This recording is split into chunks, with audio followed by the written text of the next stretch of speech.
the meeting to order. We should have two of our members online.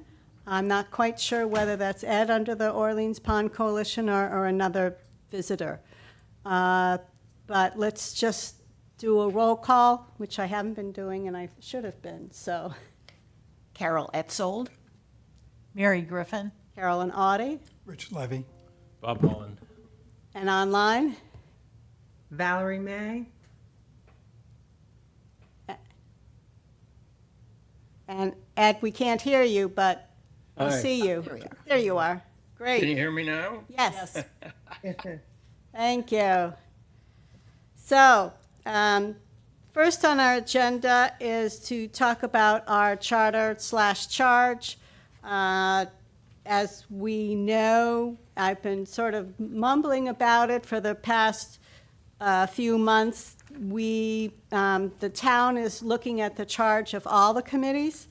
And so before we have a meeting, I wanted to make sure that all of us were on the same page and that we were, bringing to the meeting and I'll describe what's going on with that meeting, what we believe our charge is and work that through with our town liaison and representatives. The way I thought we'd start today is just, I handed out the charge so that everyone could see it. But what I'd like to do is kind of step back and just, talk about what do we think our charge? What are the things, that we are here to do? What does the town expect us to do? What does the select board expect us to do? And, what does the town manager expect us to do? So, anyone want to start? Oh, okay, you're looking in this direction, so I think part of our main responsibility is to collect data and other information in support of and presenting that information to the people who can use it to improve and maintain our waters. That we are information gatherers with a purpose.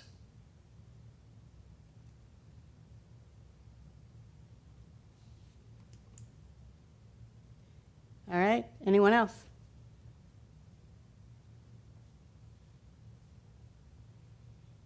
Online?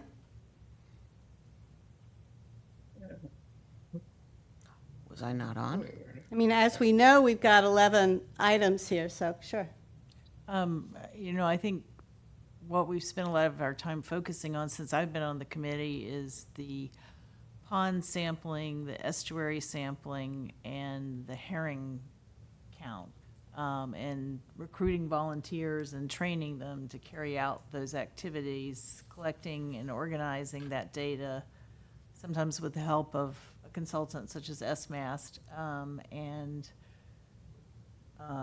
presenting that information to the appropriate departments of the town and the select board, and to aid in decision-making about things like sewering and other types of remediation.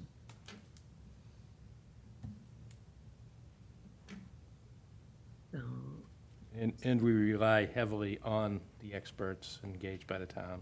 Right.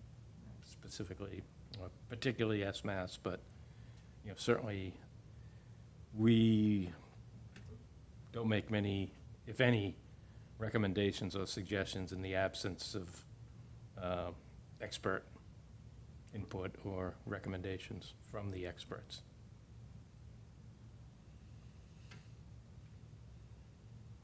So, Ed's got his hand up. can each person, can you mark or can you recognize the items on here that you think you just talked about? So for instance, Mary just talked about number 8, correct? Coordinating activities of Pleasant Bay Allowance. That's not what I heard Mary say.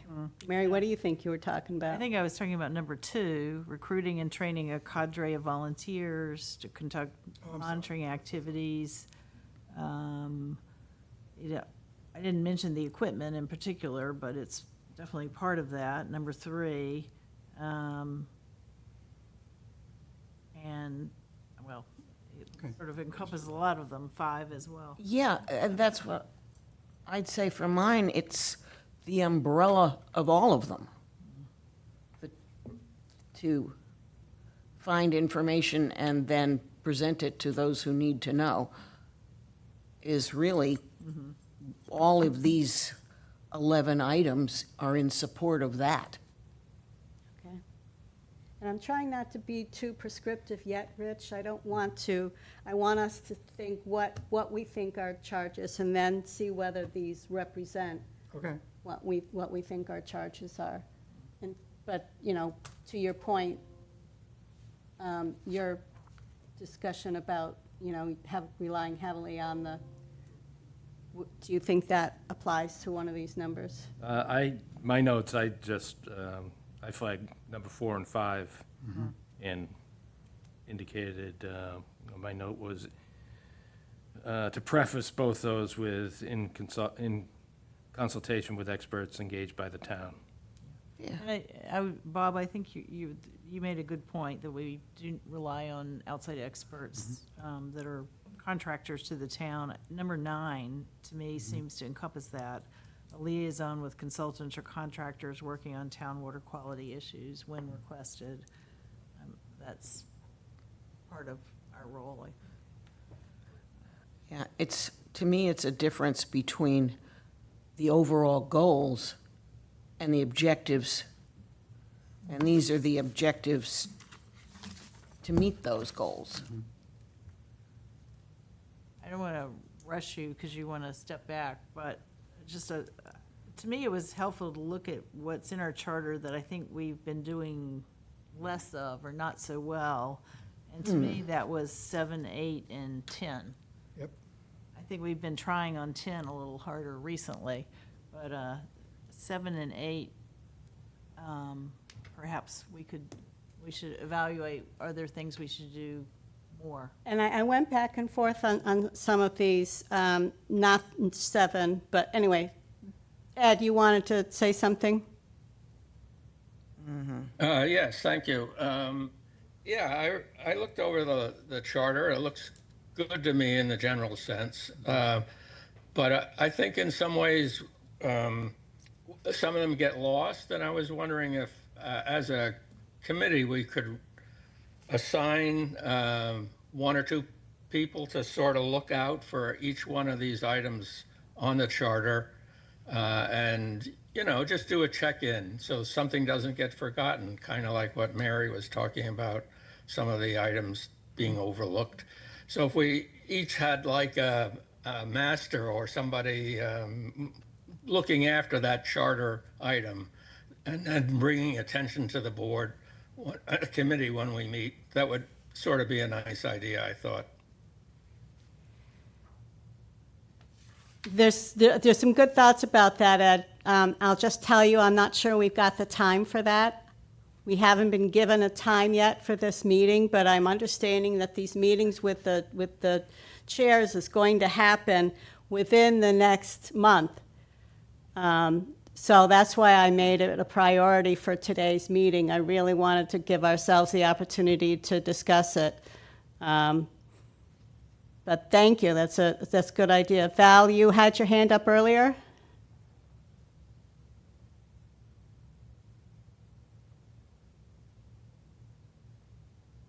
Sorry. And I had my hand up because I've just finished searching my mail for this charter and I can't find it. And I just finished searching the town website for the charter and don't see it. Okay, what so is- it's called The Charge. I sent it with the agenda last week. And it's also, if you go to our Marine and Freshwater Quality webpage, it's Yeah. it's there. It's a link that you can click on. Okay, I'm on that page, and I guess I was looking at the wrong one, but I got an email from you with 3 different versions of the agenda, but not this. Let's see. Did everybody else get the It's charge? probably on the Got it. last one you Was- sent. Yeah. On the homepage, Maria. Yeah, so if you look at our homepage, Yeah, And on the right-hand side, Yeah. says the Minutes committee recently- charge. Got it. Thank you, folks. All right. I appreciate that. Good, So I will get back to you with any comments. okay. Anything else that we haven't kind of covered? Yeah, a couple things. Number 11, maintaining repository of water quality data. We tried to pull that in by going and reestablishing the web pages. And we put quite a bit of time in about a year and a half ago to maybe 2 years ago. We haven't done much since. And if you talk about maintaining this repository of water quality data, trying to find it is not so easy. And so I think we really, if we believe that's something that we're going to do, we probably need to focus on that more because people use web pages. And after all that work, when I looked at it, the past couple weeks as I was preparing for this meeting, we're out of date. Yeah, it doesn't take We, long. we need to get ourselves updated again. Yeah. So, yeah, I think, And there's no news. We haven't put news on there in probably 2 years now, I think. right, so, we could have, if we'd been on it, put our hand out for the town meeting. We, coulda, shoulda, did it, all of that, but, Let's get back to what Ed was saying, that once we decide on whether we agree with what's here or not, it really does help to have a person who spends a fair amount of time focusing on that. And I think that's where we've fallen short. We've done a lot of different things, and to Mary's point, we spent a lot of time outside of here trying to get things done. You've got, Bob's certainly plenty busy with his great minutes, and then also representing us as wastewater, and then all the other stuff we do behind the scenes. I think it's taken away from some of our abilities here. Maybe that's partially because we are limited. well, it'd be nice if we were a full committee. Yeah. And by Um, the way, we've done a great job on the booths and education. Yeah, I Yeah. think we've improved our efforts on 10 between the work on the website and being like we were at the farmer's market and Celebrate Our Waters Family Fun Tent this past weekend. So I think we've made strides, but there's always more to do. I am interested, number 7, alerting town to outside funding opportunities. I have not been trying to do that, so I think that's something if we're gonna say that's part of our mission, we need to develop a plan of how we're gonna go about that. We need to figure Yeah. out, what we're gonna do. Carol? 2 comments. When I read number 11, I interpreted that very differently. A repository of water quality data, to me, wasn't what we were putting on the website, that this, although it could be, but this is the data. Correct. The gold standard stuff that we're not going to just automatically have open to the public because they're not going to be able to read it anyway. But all of the research that we've worked with from SMAST and other groups, that's the data that I think number 11 is talking about, not just informational Fact sheets. fact sheets, thank you, on the website. But the other thing that struck me about the whole charge, and part of it has to do with the way it's set up, charged with protecting the town's marine and freshwater water resources by. But then the way it's worded sounds like we're cheerleaders, not movers and shakers. That we're getting out there with our pom-poms and saying, providing technical information, data, and field research to support the town's effort to design and carry out. It just doesn't seem strong enough, that we're just not providing this to support it. We're providing it to advocate for particular protocols and solutions. Well, I was thinking as we were talking that we were, and along those lines, that we were kind of selling ourselves short.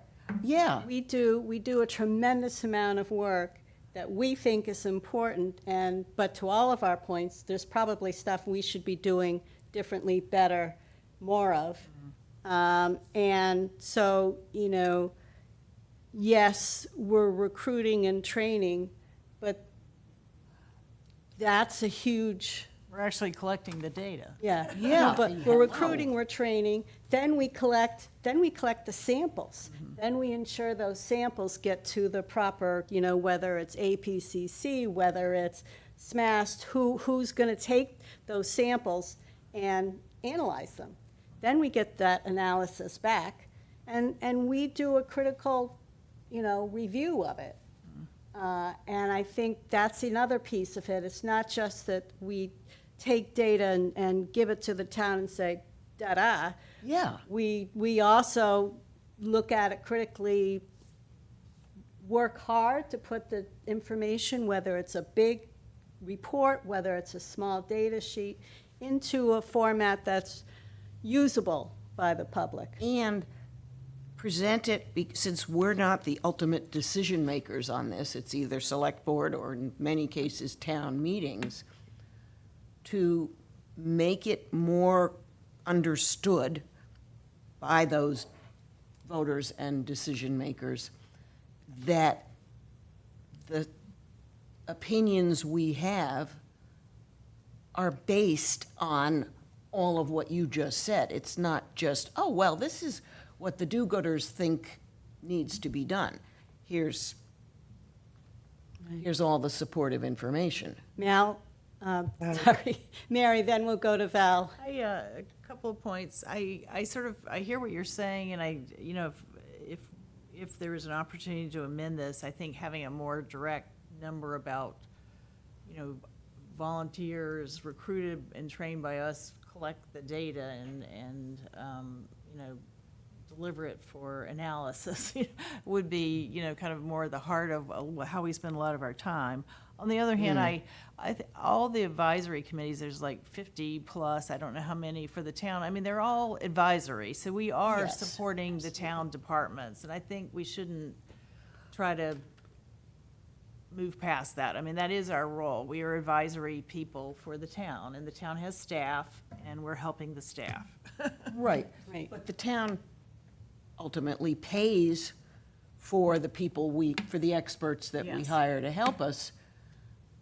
And it's not, when we support, I would use a stronger word there and say to recommend solutions to the board. I mean, spell it out.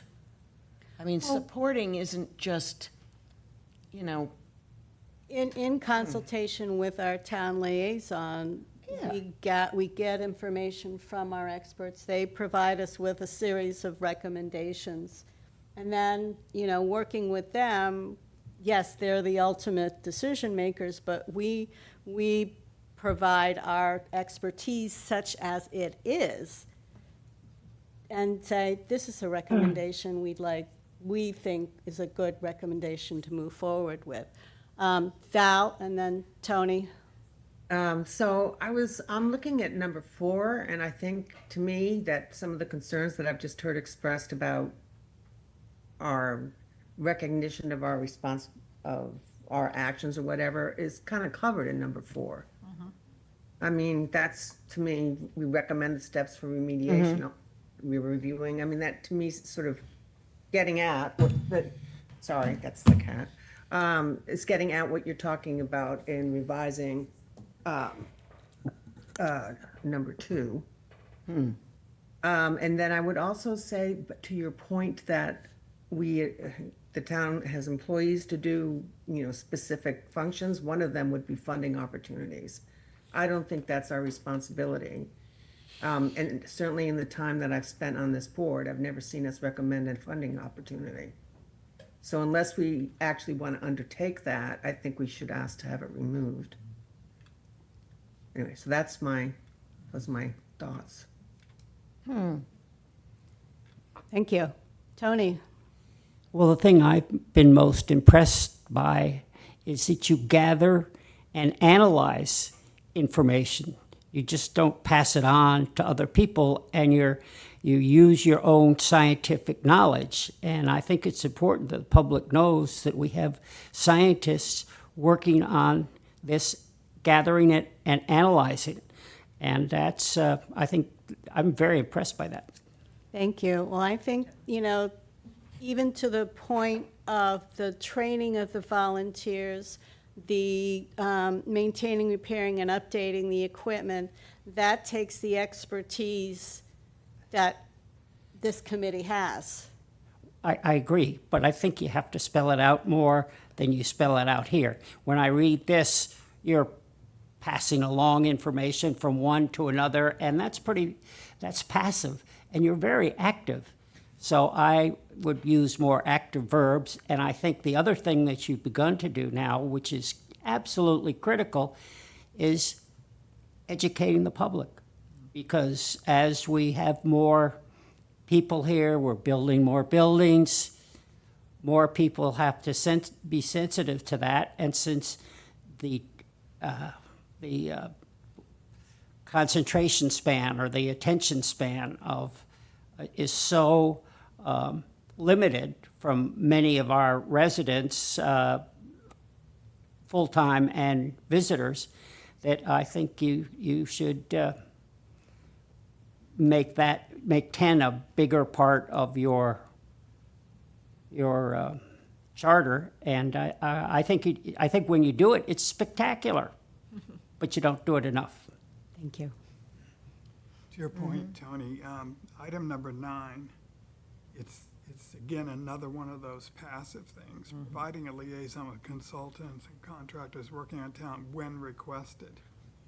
And if you remember, we were concerned in the beginning when we started dealing with the Water and Wastewater Advisory Committee that we were passive, more or less. We were just, we weren't being consulted. We really weren't. Only we had, we've got a liaison who's providing additional feedback, but still, we're pretty passive about things. And I think we have, in the past, been kind of the leaders in the area of water quality. And I think we've stepped back on that a bit, even though I think overall we're doing more. It's kind of interesting. But I agree, the passive, get rid of when requested, if you still want to leave. Well, but we're not providing the liaisons. I think perhaps when this was last updated in 2015, which I think is when this committee, evolved out of a task force and hasn't really been looked at again. And there was a level of responsibility that this committee took on, in terms of gathering, who are the people that we should be talking to. I think that the town, i.e. George, has a good idea. I mean, we know who the people are that we should be reaching out to for various different pieces of the puzzle. And so it's, again, not passive. The thing that I feel you do, or believe you do, is you provide leadership in getting things done with regard to these goals. And you do. I mean, you collect the samples, you see that they're analyzed properly, and then you make sure that something's done. That's leadership, and that's what you do. Thank you. Thank you. Thanks, Tony. Ed? Thank you. So, as I mentioned the first time, I think everything that I've heard discussed is on our charter list. You got 11 items there. That's pretty good. And sorry, that's a ferry going by. I'm at, I don't know if you heard that. Yeah, so what I might suggest, if you are agreeable to it, is to reorder the numbers. If you think like 11 is not as important as number 1, you might want to reorder the way they are listed. I don't know. We could discuss that at some point. And the other thing is, following up on what Mary said, I kind of agree with her that we are an advisory committee and not, although we do advocate, I think our primary role is advisory, and we should be careful not to get too involved politically with things. If we advocate, we should just do it on a scientific basis. So we have to be careful there, I think. We don't want to, we're a scientific committee who's trying to do things analytically. So I don't want to get us too off target on that. Thanks. Well, that's a good thought, Ed, and I'd like to talk about that a little bit because I think, and I hear you, but I think advocacy is also an important part of what we do. And the question to your point is what and how much advocacy, where are we doing that advocacy, and how far does that reach out? Is it,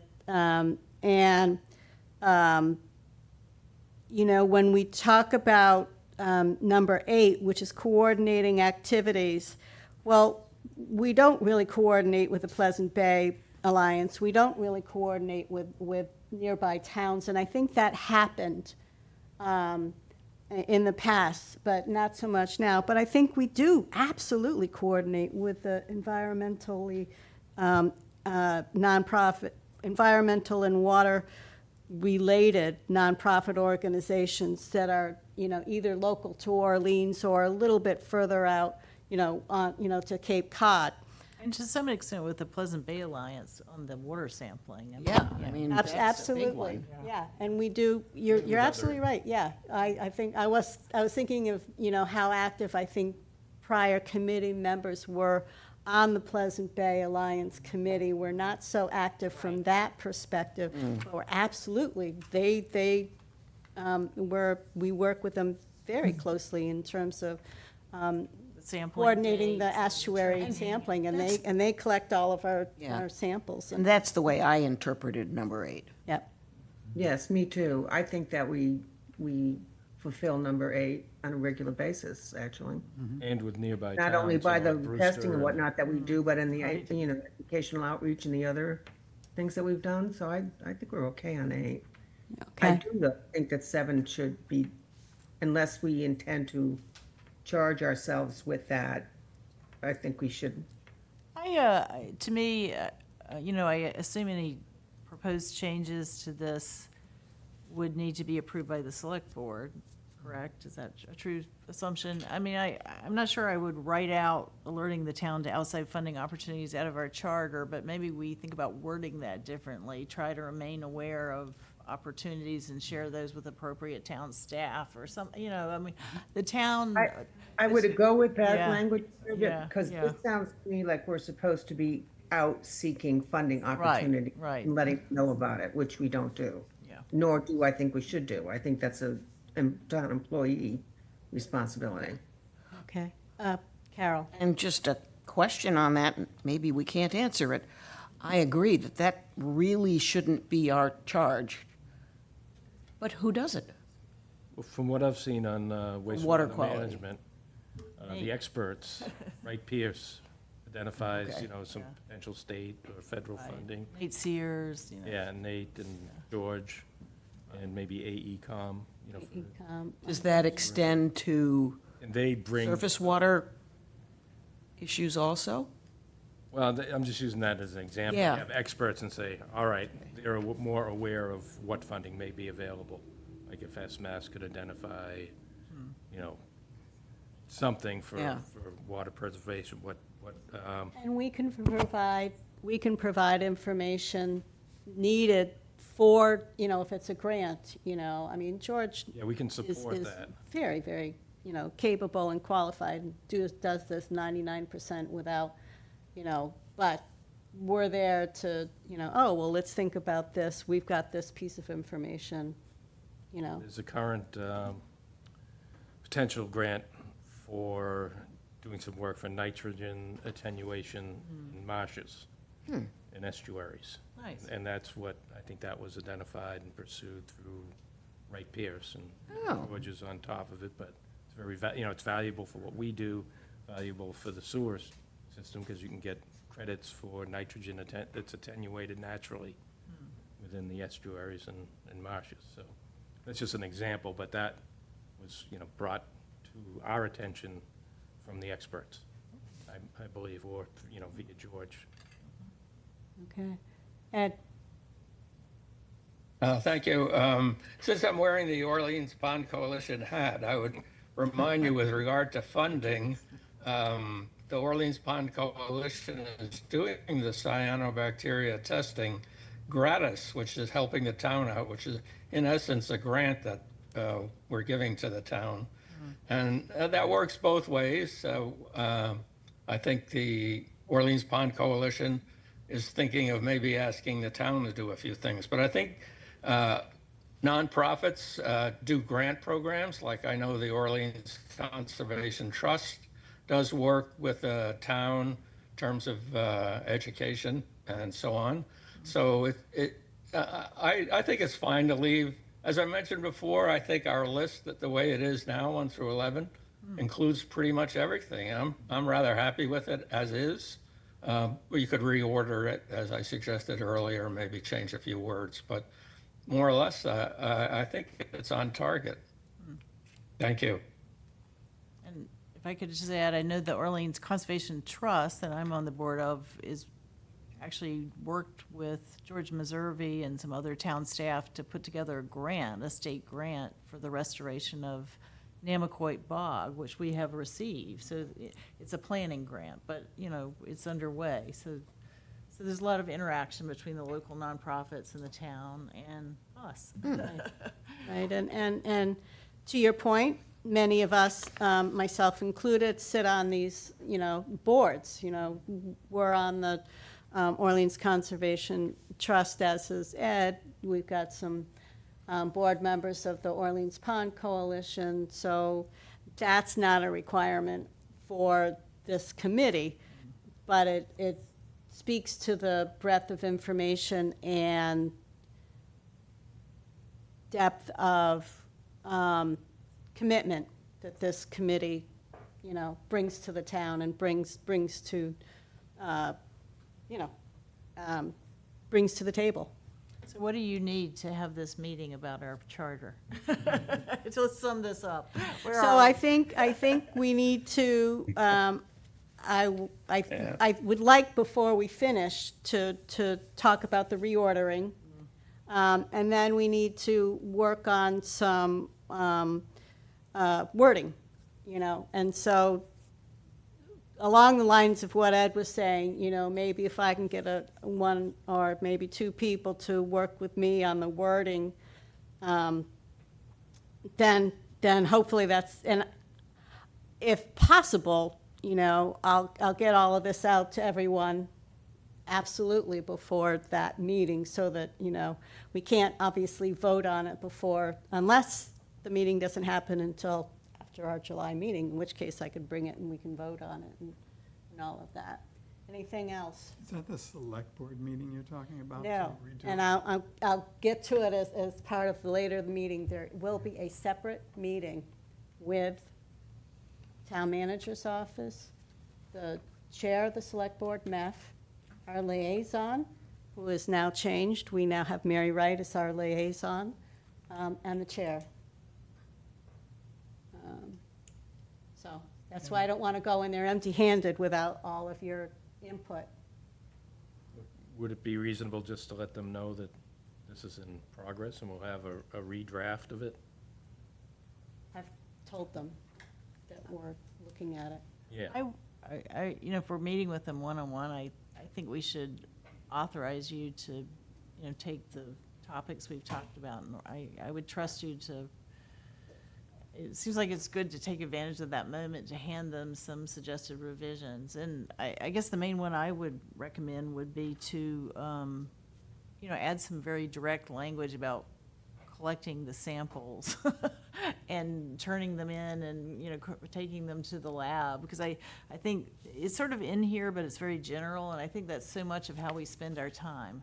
Well, and to your point, how do we word that? Because we don't want to get too direct, We take these samples to the, No, but I mean, but it is a part. coordinate activities of, many volunteers to collect water quality samples in the estuaries and the ponds and deliver them for analysis. I mean, I just think you could read this and not really get that if you didn't Yes. know what we did. Yeah. Yeah, I think I read this, And I've gone back a couple times, obviously, as you know, we've been talking about it, you know, have brought it up for a number of months.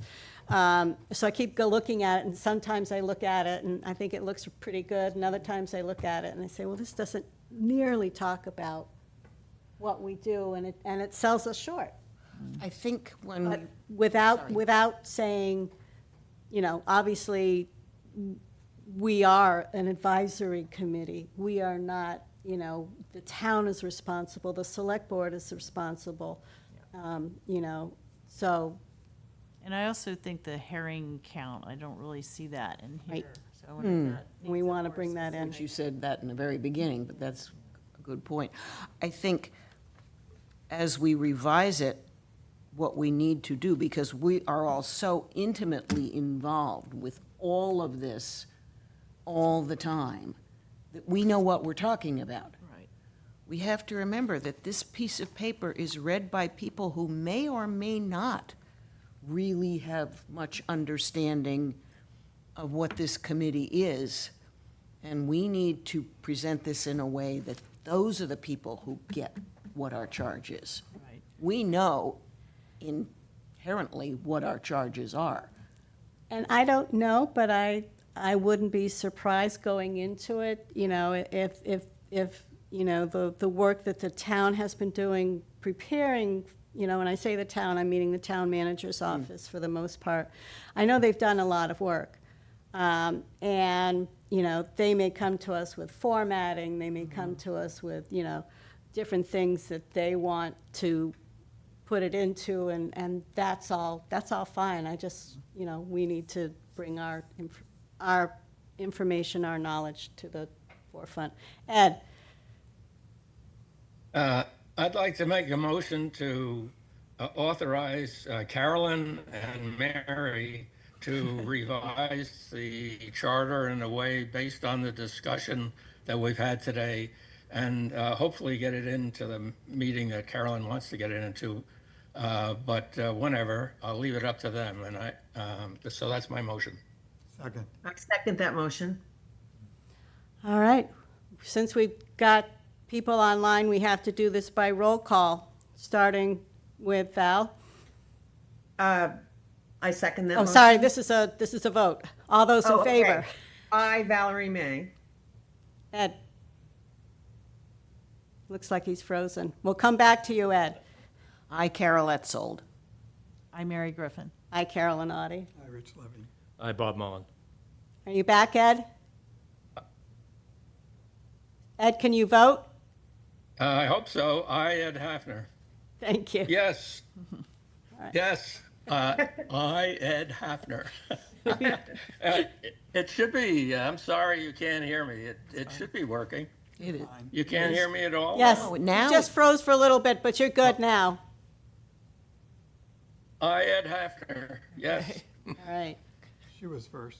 It was Did that just- go? Just one quick suggestion or recommendation. When you have your meeting, I would dust off that nice analysis that others, not me, did about the savings to the town of all the sampling work that we did. That's a really good idea. I'll say it out loud. One of the things that has been said to me that I disagree with, quite honestly, is, you know, that we're just we're asking the town to pay for a lot of stuff willy-nilly. You know, the more expensive, the better.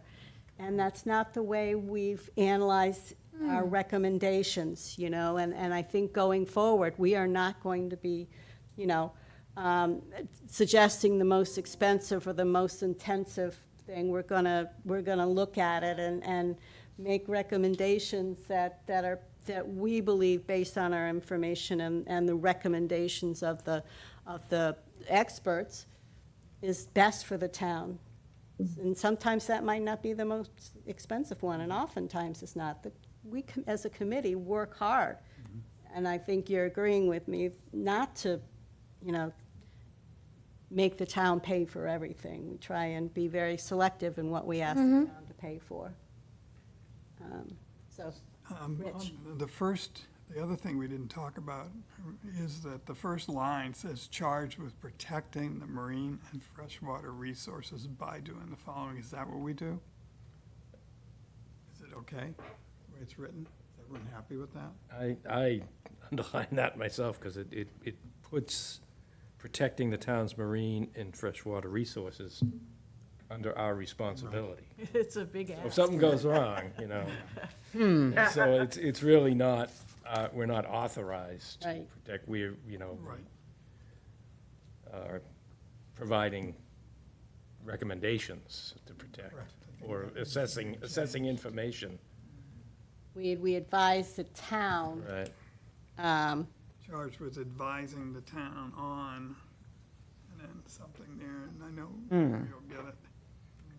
best ways The to, protecting, right. you and I are the same. Val, did you want to say something? Thank you, that's a good one. Val? You're muted.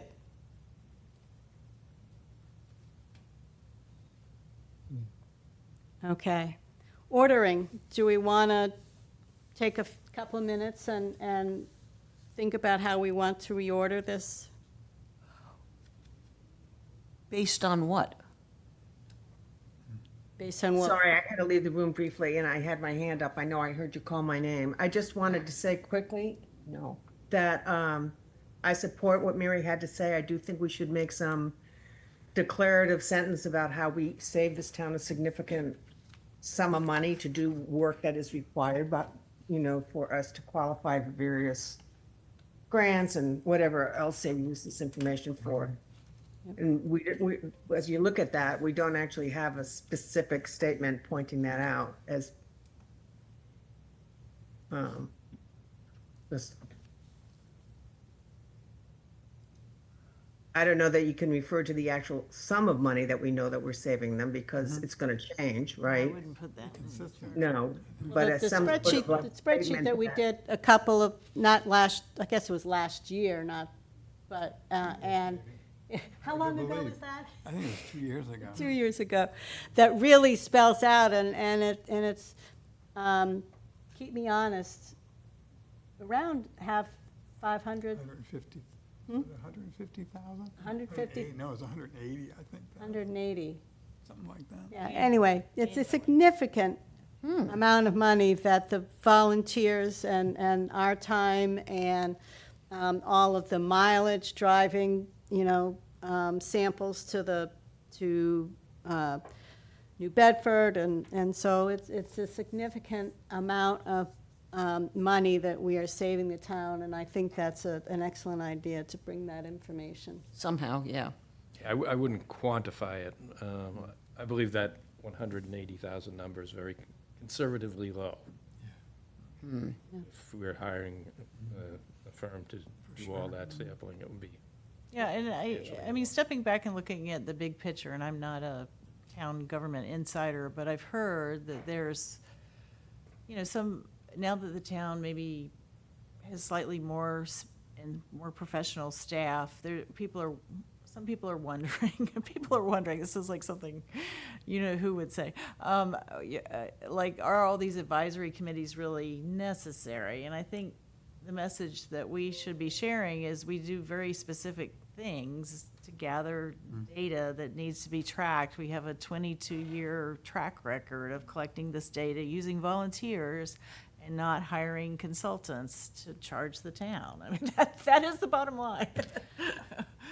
Yeah, I think, I've heard That's that well as well. said. And absolutely a part of the goal, a part of what the goal of our town manager has been is to bring in a professional staff, which she's done, you know, I'm very impressed with some of the newer town employees. And, but the work of our committee is extremely valuable. We're providing a good service for the town, but some of this language made it sound like we were responsible for it, and we're not, as we've been saying, we're not. We're advising. And We provide our expertise, we provide our knowledge base, we provide our manpower. not, and our time, because all of us put in, if you read, down here at the bottom, we're supposed to put 2 to 4 hours per month. No. All of us do significantly more than that. And so I would argue, that was one of the things that I thought about. We need to be honest. You need to be able to do more than that if Yeah. as we try to recruit new members, and we need to recruit new members. We've got 2 vacancies.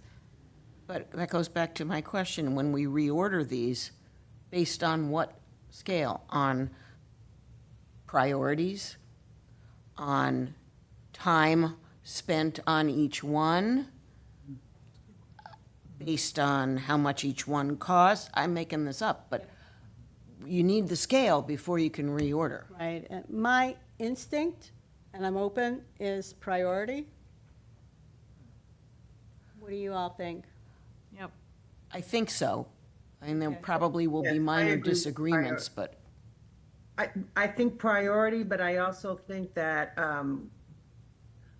at the top, regardless of priority, should be that the impact that we have in terms of the money that we save the town and the years that we've been doing it. I don't know that that's a top priority. That's not necessarily the impetus for what we do, but it's very impactful. Sorry for the noise. And I think even if it's a lower priority than some of the others, it should be up there at the top. Yep. And I'm still, I've talked a little bit about advocacy, and, where our, how we advocate, because we're advising the town, but we're also, once we, for example, for the town meeting, once the select board has made a decision, a warrant article is on that decision, we choose to go out and educate the public as best we can, and we've got various different ways that we've been very successful in doing that. I think it's appropriate for us to advocate to protect marine and fresh water. It just needs to be based on data, the data. Right, to Ed's point earlier on, this is not advocacy for the sake of advocacy, it's not advocacy for the sake of politics.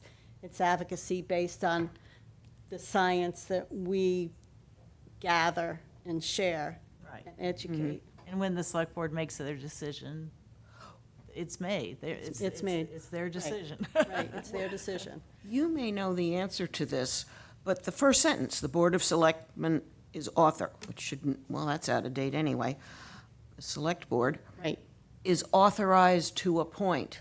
Is that the first sentence on every advisory committee's charge? Probably. So, but then I think I would go back to something I said in the beginning.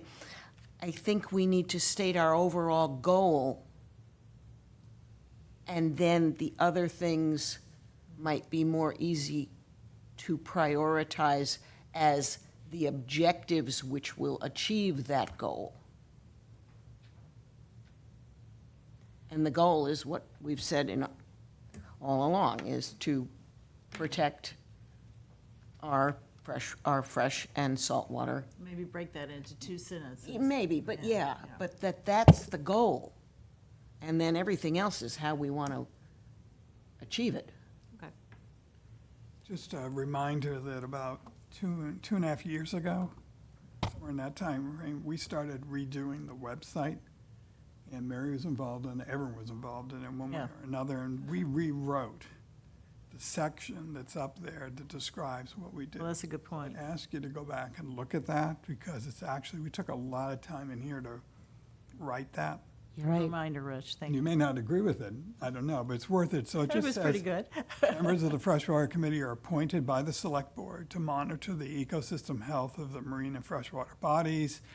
The committee provides technical information, data, and field research, which we do, to support the town's effort to design and carry out the master planning of the wastewater and stormwater disposal in an ecologically sound manner In addition, a critical function of the committee is to recruit and train volunteers who sample our estuaries and ponds in accordance with scientific protocols. The committee identifies problem areas, recommends solutions, and issue management reports and recommendations in collaboration with the select board, town staff, and advisory committees.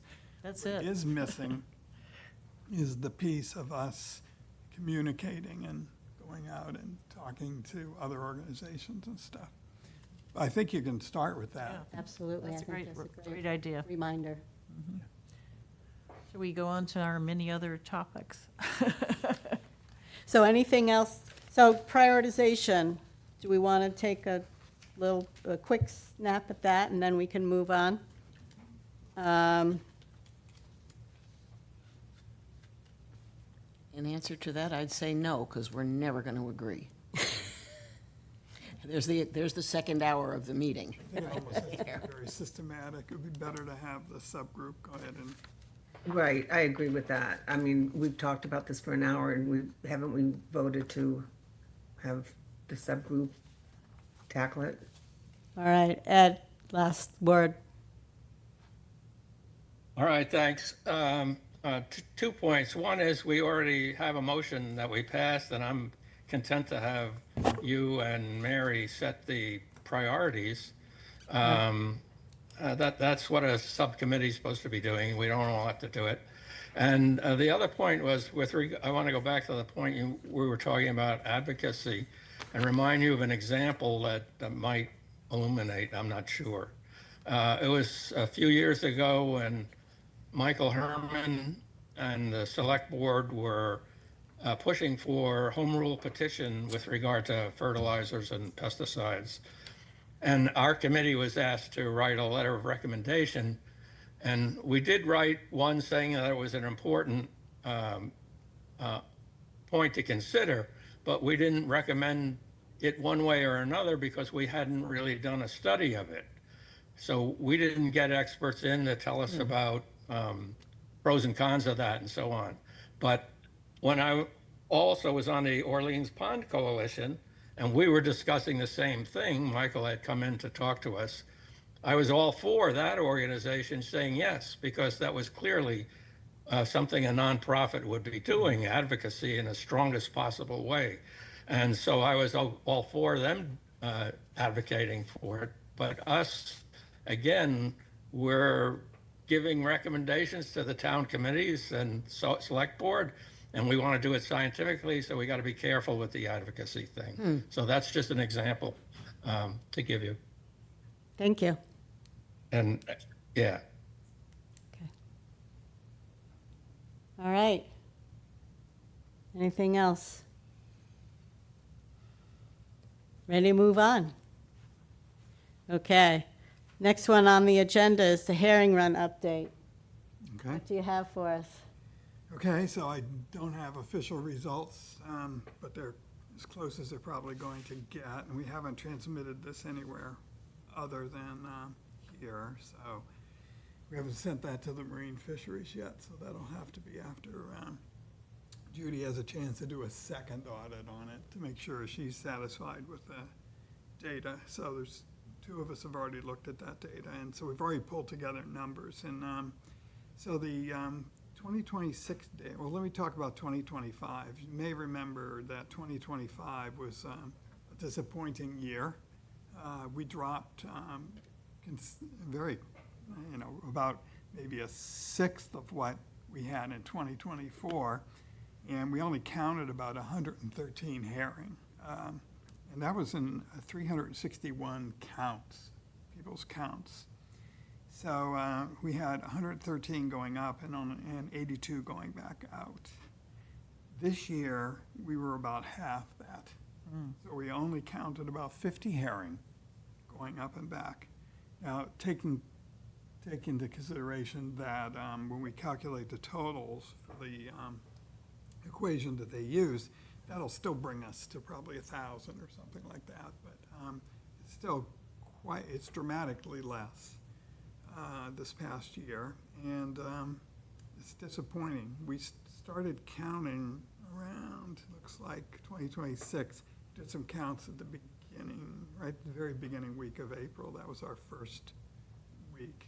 And we didn't really see anything much. The highest counts we got were in the month of May, between May 18th and 24th. Again, small numbers there. I can tell you that in the early days, back in that early first week in April, a number of us saw quite a few herring up at the top. But that was after night had gone by. So the herring were pooled up there. So we saw a few in the run, but we went up, and for almost the entire week, there were herring up there. So, you know, we really don't understand this. We know that it's dramatically different, and so there's things that we don't understand influencing this, but it's been dropping.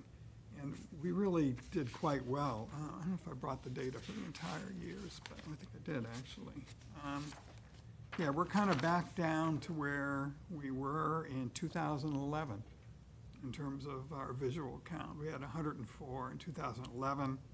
2012, we went to 555. 2013, it was down 300, and then another 370 in 14, 420 in 15.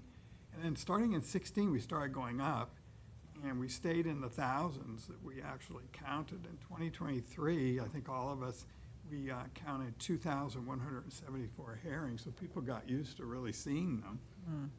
And so this has been a dramatic drop-off, and we really don't understand what's going on completely, but that's sort of where we are. As far as the herring goes, we don't give out numbers on the herring. Herring or eels? But I can tell you that we were about 2,000 less this year than we were last year in total counts. Now, that does not, it doesn't include any counts that were done by the Department of Natural Resources, so I don't know what those counts are. Do you mean eel?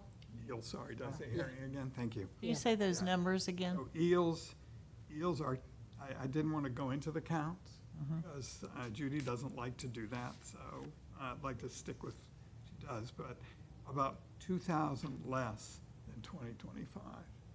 So I'm not So really. again, while it felt like there were It felt eels, about this, there- yeah. we were counting eels Yes. every time, it's still less, even like the herring, it's still significantly less than previous Yeah, year. and we don't know whether when we look at the counts up, there's a box up there that they use for counting, and if we look at that, by the way, because of the water levels in the last 2 years, the video counter hasn't been in operation, so we know that the water levels are significantly lower. I think this year was better than, amazing, was better than last year. We were able to modulate the water better, so Nate and his staff changed the water levels going on, and we cleaned the run a couple times also, and Nate's staff did. Some of us did.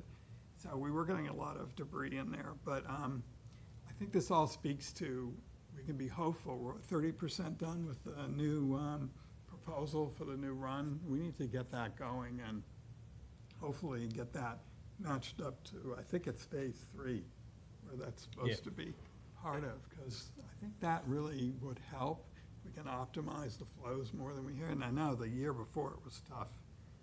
We were really having trouble with the water. This year was easier. When's the construction start date for that project? We don't know for sure. It hasn't been. Phase 3 will start, is scheduled to start this fall. We don't have a real specific date. What You're- is- You're talking about construction of the herring run, Herring right? Oh, run. I'm sorry, I thought you, Yeah, we don't know, but you're thinking about 27 into 27 because that road's got to be done at the same time. yeah, there's as also the that, culvert. yeah, Being coordinated? that's, Yeah. yeah. Is it, this might need to go through Nate Sears, but would it be appropriate for us not just to report our low numbers of herring and lower numbers of eel, but to ask DMF to make any recommendations to us about what, if anything, we should be doing differently, or what might be the They're cause? involved. We get to the annual river herring meeting. In theory, one of us, myself, Judy, or both of us should be there to talk about it and see if we can't get that. But But maybe give them some time to analyze the data and think about it Right. before they get there or yeah. something. Well, this year, we're supposed to be better than we've been in the past, I don't know how many years. So I did all the QA work up front Wow. to get to Judy. So she has that, and as soon as she gets a chance to go through them, they're pretty much ready to go. So they're going both to DMF, but also to APCC, correct. so it gets And I posted. don't know what order she does that in. She might want to, she may be sending it to them, because I don't usually see that till after. I know DMF has it. Yeah, okay. Yeah, because we don't submit them, we don't participate in that program, but we do But we eventually. want our results there, because as, you know, it provides interesting information. One of the things I was trying to go out, and I'm not an expert on, you know, where the herring runs are on the Cape, but I was trying to see whether there's a difference between the runs that are based off of Cape Cod Bay versus those that are based off of the ocean or Nantucket Sound. And if I did it right, it kind of looked like Cape Cod Bay, those were the ones that were having the bang-up year. Speaking specifically about Stony Brook and Brewster.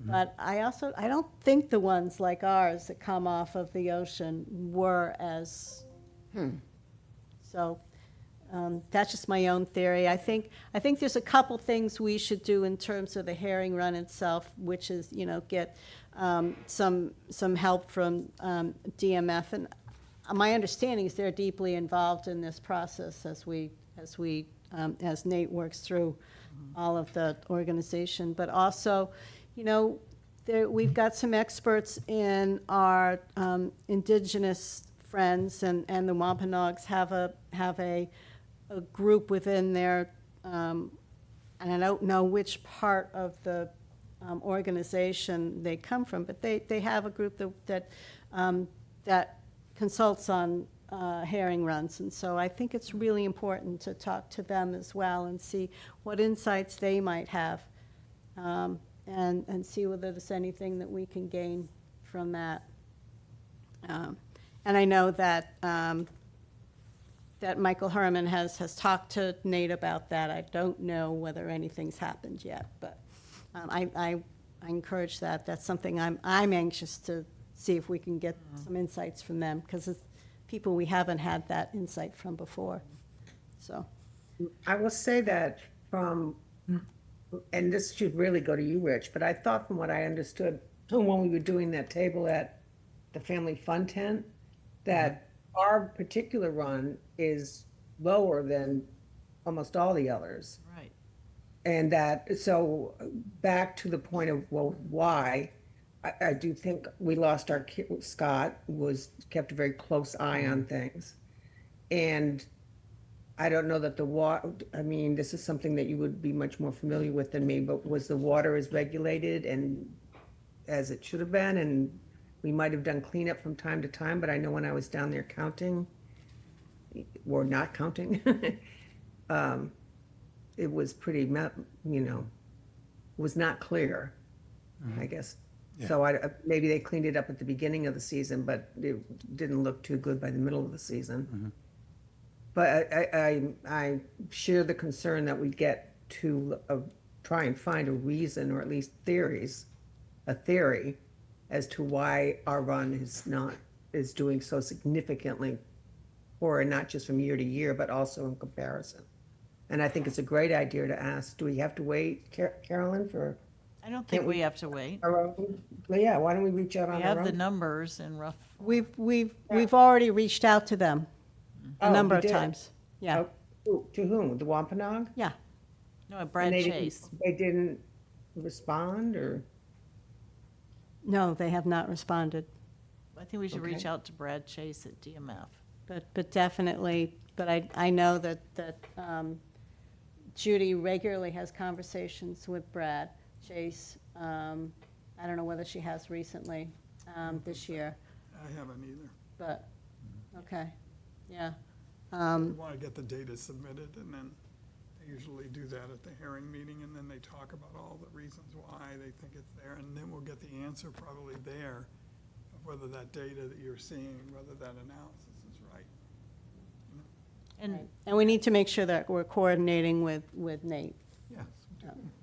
Just keep in mind that, I mean, the fish have been struggling there for years now. It's not like it's something new. We've had that high number. You may remember, even when we had the high number, they were struggling to get upstream. This year, there was more of that detritus in the water. In the past, there's been even less water. Fish have been swimming on their sides. At least this year, they were upright. They were just trying to navigate through the detritus, the leaf matter that was there.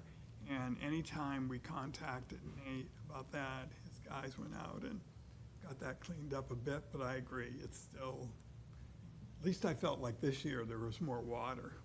Yeah, oh, I Yeah, definitely think. But I think that was a function of there actually being more water. Yes, Not- and Yeah, I not think they that did the, that it was good job. clean or, yeah. They had more to work with. Yeah, it was about, as I remember, it was about 8 or 9 inches higher this year than Oh, wow. That's quite a bit. Yeah. Starting off, but still We not had a wet enough spring, yeah. compared to the years where we did the Oh, it was so good. video. Well- So I've got notes here. I will get that back to Judy also, just to make Great. sure that she's aware Good. of it. And then we can get Brad Chase and them in here to the committee. Great. So, anything else on hearing? All right, we'll move on to cyanobacteria. I've started our chart that we keep, and Ed can keep us honest, but, so we've started back in May 27, which is the week that we usually start, with working with the Orleans Pond Coalition and APCC. And so our first week, we had an insignificant scum confirmed to be cyanobacteria at Cedar Pond. There was no health advisory posted, and so it was not tested the following week. But 2 weeks, as we do this every 2 weeks, 2 weeks later, Cedar Pond was okay. But Uncle Harvey's Pond, and this was on June 10th, Uncle Harvey's Pond had observable scum that was confirmed to be cyanobacteria, and a high health advisory was posted for that. The following week, Uncle Harvey's Pond was tested, and it was found to be acceptable, but generally speaking, we have a couple weeks of good results before health advisories are lifted.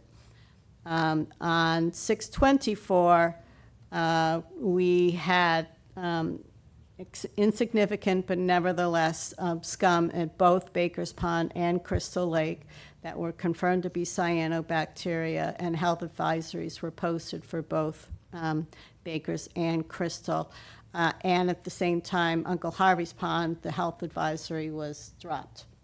So Uncle Harvey's Pond is doing all right. So not unusual compared to past years.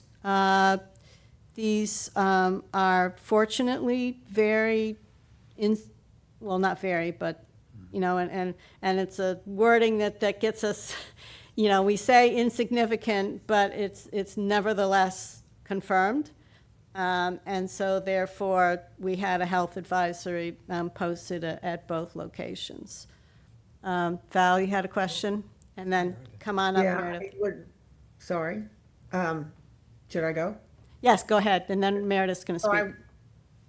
So I wonder if, and I don't know in what venue we would do this, but should we be addressing the fact that, they've had an alum treatment and that it is effective in such a way, and, why is this happening despite the alum treatment, and explain that? And So we can explain that. We do know that I it know had, I know, but I'm saying, I think we need to get it out there. all right, Because what I'm seeing as a citizen is that it's not a good idea. Don't go in the water and don't let your dog go in the water, right? That's the message that's well, publicly. and it's particularly important for small people, young children, and smaller animals, your smaller dogs, where the impact of, whatever level of cyanobacteria we have may be more impactful the smaller people and dogs. But we do know that, particularly for Crystal, that it has nothing to do with the alum treatment. The lake was very cold until just recently. We know that it hasn't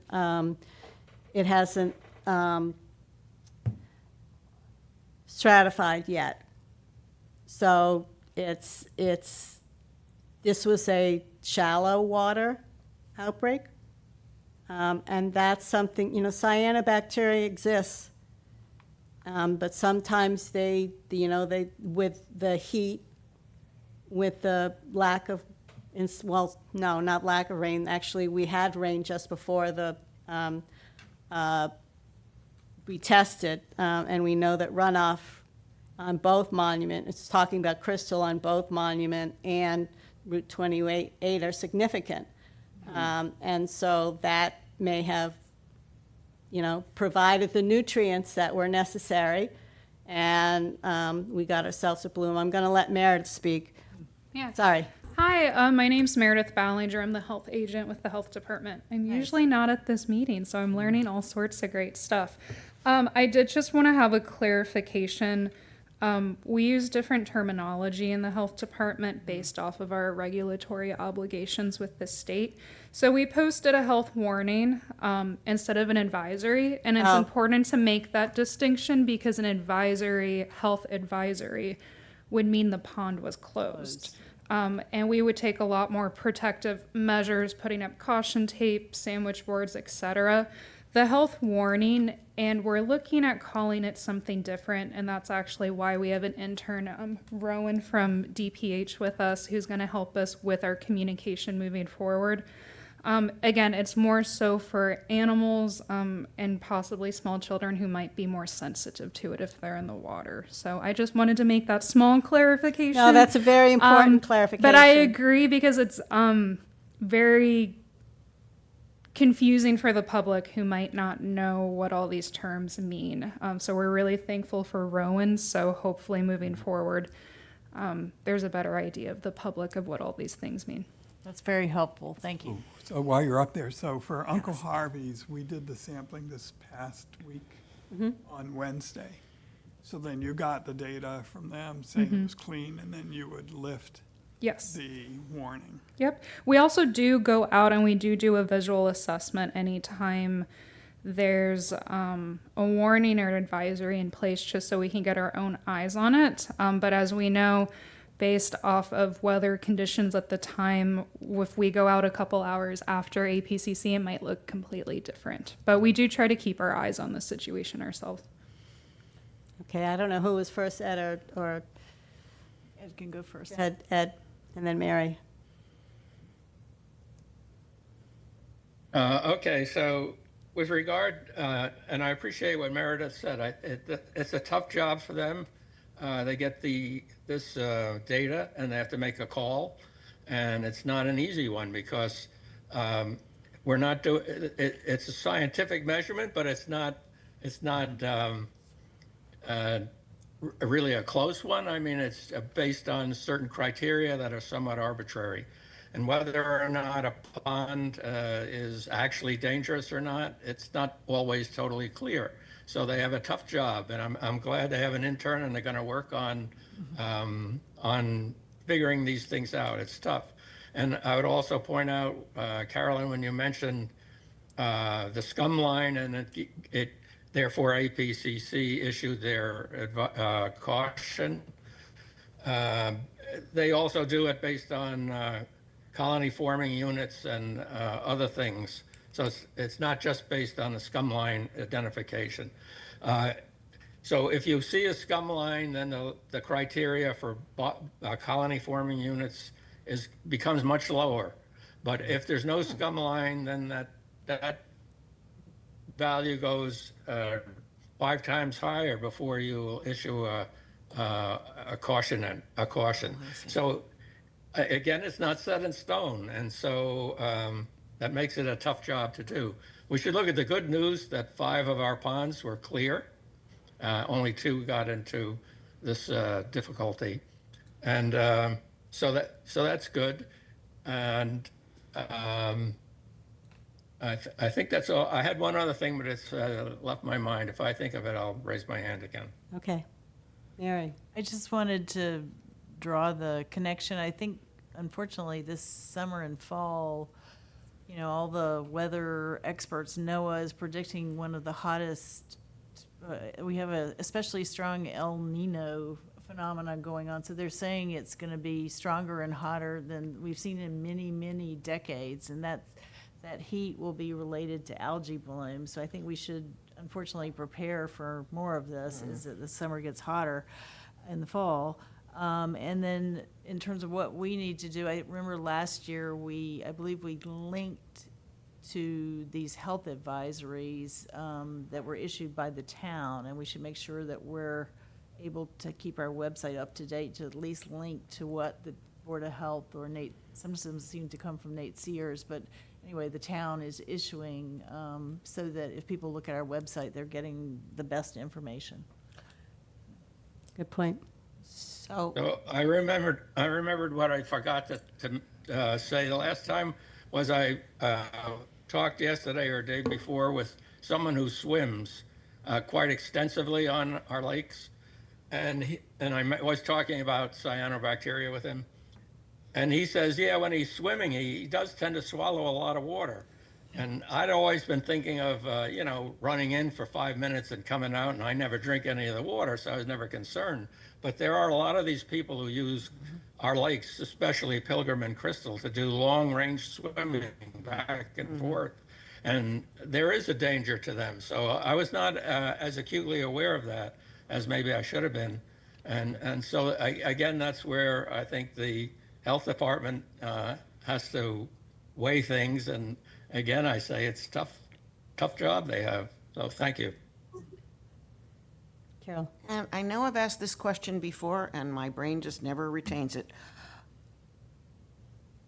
So other than putting up the sandwich boards and tape at the landings or beaches, and you post it on your health department website within the town website, correct?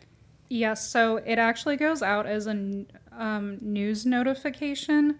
And this one in particular, they have it as a pop-up. So every time you go onto the town website, you actually get that alert. Okay. And if every time you change a page. Yeah, and which is a little frustrating, but I do think it gets people's attention. It's like I don't want to turn it off because I want to see, when we get the good news that it's come off, but it's like if I'm going and doing some work, it's like. It's, to me, I would say, I'm not going to estimate, but we have a lot of people here who would never think of going to the town website, and especially summer people who are coming into town only for a few weeks may not be connected with the way to find out information in this town. And I'm wondering if we need articles in the weekly papers. I think the Cape It's Cod there. Times is a It's daily. there.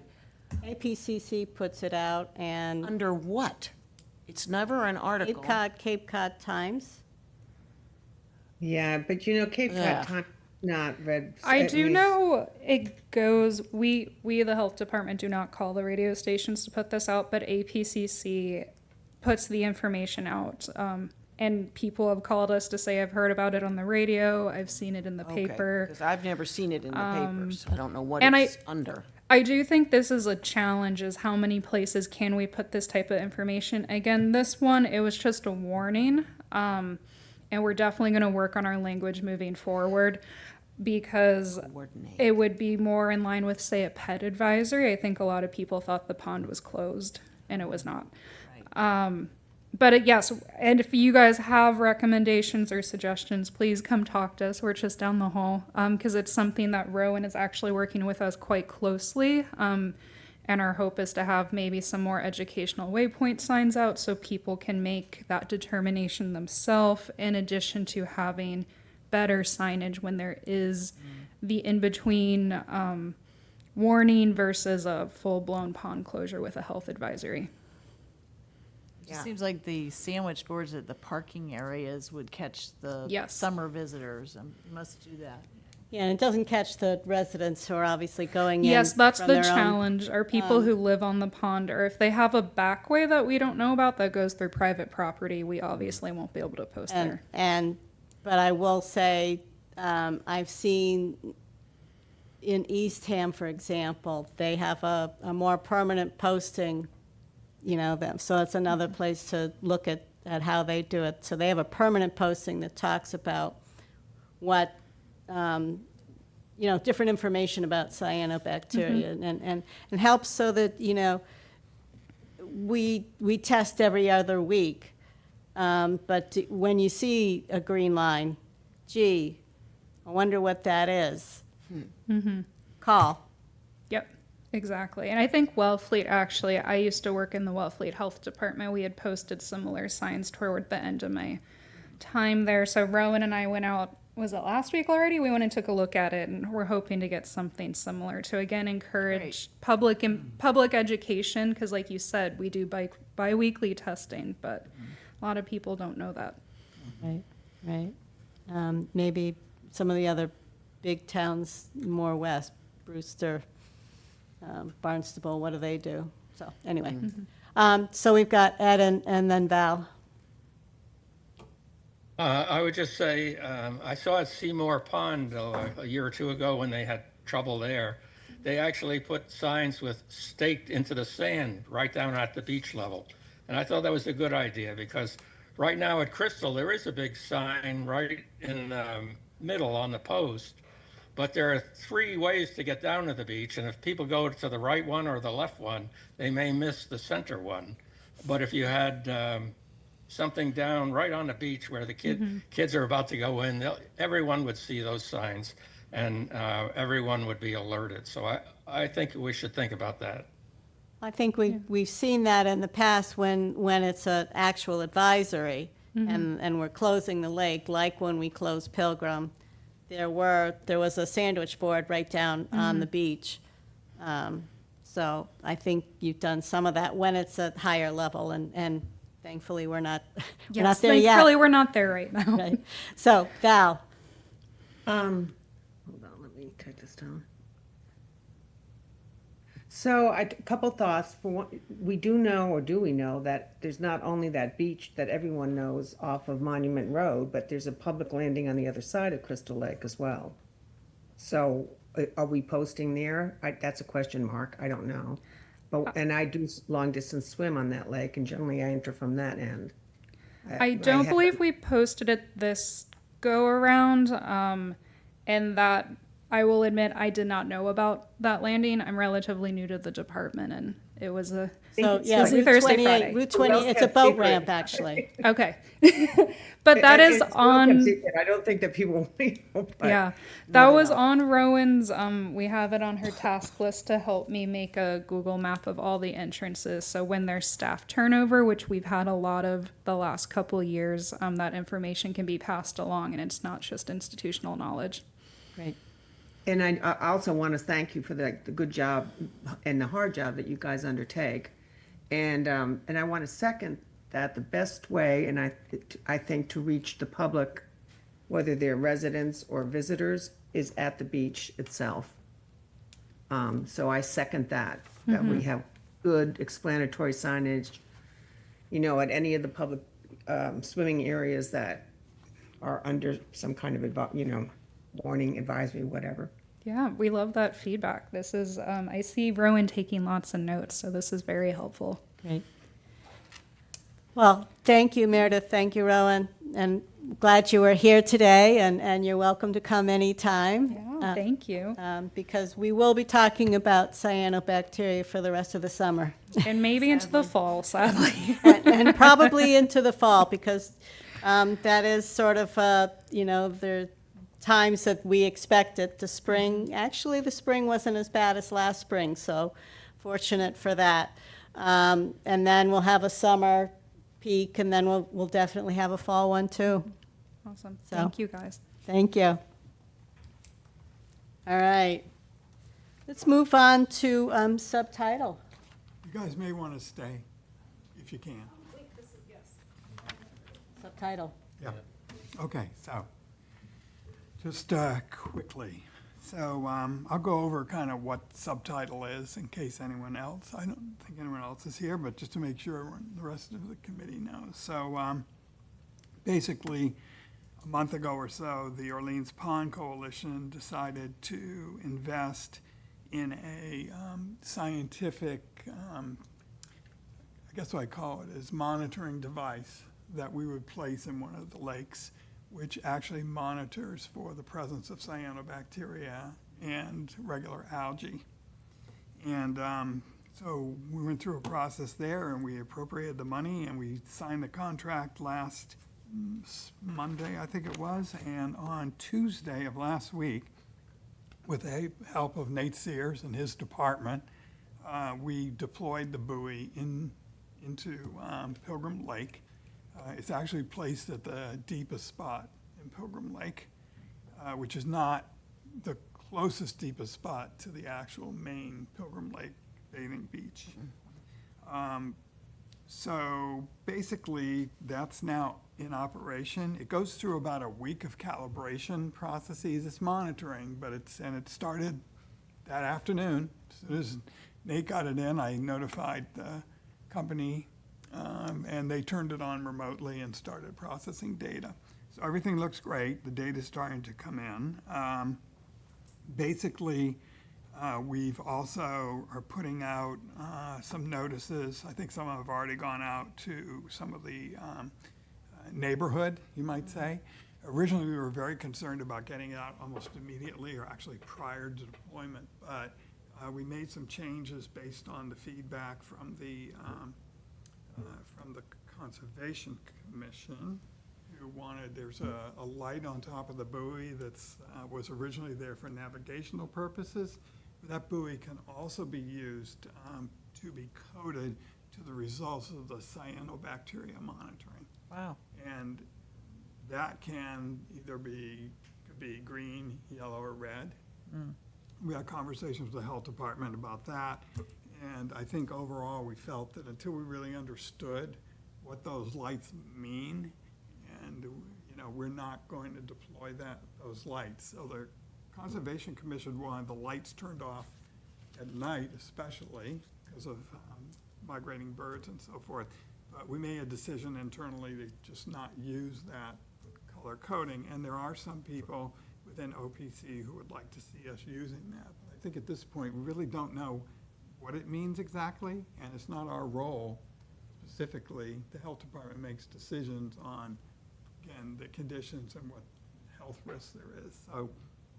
So starting in the next couple days, the health department will have access to the dashboard. And I just have to confirm with Alex today whether we're doing 4 email addresses or just one at health. I'm trying to cut down on the amount of information that people are accessing it at this point. So basically, it does not replace our trusted safety protocols that we're currently sponsoring with OPC. OPC is sponsoring with APCC on the biweekly testing. That will occur alongside, and really, for the first time, as from what I can tell, specifically the data I'm sending, the reports that we get from APC directly to the scientists at Subtitle, and they're going to start putting that data in now. As someone pointed out to me, we chose the wrong lake to begin with. We chose Pilgrim Lake for a number of reasons. Both of them had issues last year, but had we had the buoy in time in Crystal, it would be quite interesting. We hope nothing's going to happen in Pilgrim, but we do have a history there also, so we'll see. So people will see the buoy. It's yellow. It's just floating out there. It's going to have no lighting on it. The project is 100% funded by OPC. It's an investment in our shared waters, and there's no cost to the town. It was nice that Nate Sears was able to help us out because we were struggling with finding a boat. Yes. And Thanks to Thanks Nate. so much for him doing that because it made it so much easier. And by the way, Nate, Harbor Master had to actually, and I worked with them to look at the mooring, and I had to take everything down there, and they actually made one change in the mooring that they preferred. So we took care of that, so we fulfilled all the obligations to CONSCOM prior to deployment. So long-term goal at the season end, the scientific team will combine all the continuous data. And I've already seen, I've logged in myself already, you can actually see the wind direction and so forth, because they combine that data plus I haven't seen it yet, but they also apparently have a sensor in there that can look at motion and so forth. So the health department's gonna have another tool to look at the data and actually see, in some cases, where the predominant wind has been when those events occur, or even when they're not occurring. So far, I'm glad to report, even though the thing is still calibrating, the Pilgrim Lake looks good so far. There is, Well, it'll be real interesting because it is at the deepest spot, which is, you know, as I was just saying earlier, we believe that the small bloom that Crystal had was a shallow water phenomenon. And so is that something that the sensor that's sitting at the deepest spot would know about? right. And so that'll be, I be. am not wishing for a bloom on Pilgrim, I don't want anyone to think that, but it'll be interesting to see as you gather more data, what it tells us. Just on the case of Pilgrim, if you remember back to last May, I think it was, the day that we were actually doing the training on Pilgrim, there was a situation there where we saw cyanobacteria. It was a significant, more significant bloom, yeah. Yeah, you could see it in the shallow water, but we don't know how predominant that was Right. throughout the rest. And Subtitle, with the data they have for the trials, they were very confident that if we placed it in that location, we were still gonna be able to predict sheep Wonderful. moving out. But I agree, you know, and they said that Pilgrim Lake isn't that complicated compared to some of the other water bodies they've looked at. May I ask just what the approximate cost of one of these I'm not devices sure if I'm is? supposed to, what do you think, Ed? What's that? I wasn't It's, sure, should we actually talk about what it costs? I guess it's not really a secret. I don't know if they've talked about it before. No, I think it's fine. No, it's fine. Go ahead. It's about It's fine. $1,000 a month. Oh, okay. Yep. So you're renting the device, not buying it? Correct. It's basically a lease. or Leasing, yeah. I was just curious to think if this works well, how feasible is it to have it other places? That was Well, I think it can go, if it works out, and to Carolyn's point, if it seems predictive, and I think we've got to look to the health department to see how much value there. I think what's going to be interesting is, I already looked at the initial data, and I saw chlorophyll A and the cyanin pigment, the pigment, and you could actually see the difference between the two already out in the deepest part.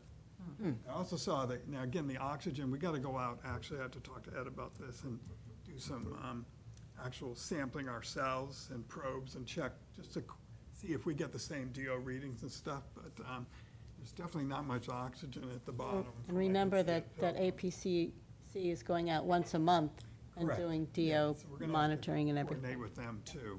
So that's part of it, the process, and in fact, we met with APCC to talk to their primary people to make sure we're gonna coordinate activities. In the end, we wanna pull all that data in. And I think it's gonna be pretty exciting to be able to do that and match it up. Anyway, so it seems to be working, it's out there, and see how it goes. All right. It Tony. hasn't gone anywhere so far. It was out there this morning, I looked. Still there. Anyway. Do you want to say so far, something, so Tony? good. I didn't hear what it costs, what you said. Approximately $1,000 a month. Plus we have to pay some insurance on it Yep, thank you. in case it disappears or something happens to it. And I just remembered, I didn't identify Tony early. Tony Pearl is our Finance Committee liaison. So when you spoke before, we didn't say who you were, so I just wanted to make sure we did that. All right. Moving on to review and approval of the committee meeting minutes from May 27th, 2026. I sent you the slightest of recommendations. Yes, that was Ed, Michael Herman's last name on To the the, beginning of that. yeah. Thank you. And I had issued just before that a revised version with a couple of minor edits. So I'll take a motion? So moved. The version you sent out today had the thing about the location in it too, is that right? Or did I get the wrong version? Is that an earlier version I printed out again? Yeah, that was a comment from Ed. Yes, It'll that's be correct. deployed in the deepest. It is. Second? Second? All those in favor, starting with you, Val? I, Valerie May. Ed? Hi, Ed Hafner. I, Carol Etzold. I, Mary Griffin. I, Carolyn Audie. Hi, Rich Levy. I, Bob Mullen. Unanimous. Thank you. Excellent as always. While you're up, wastewater management advisory committee. Yes, there's been, I think, three meetings since this committee last met on the 27th. I think we had meetings on May 28th, June 11th, and June 25th, I think.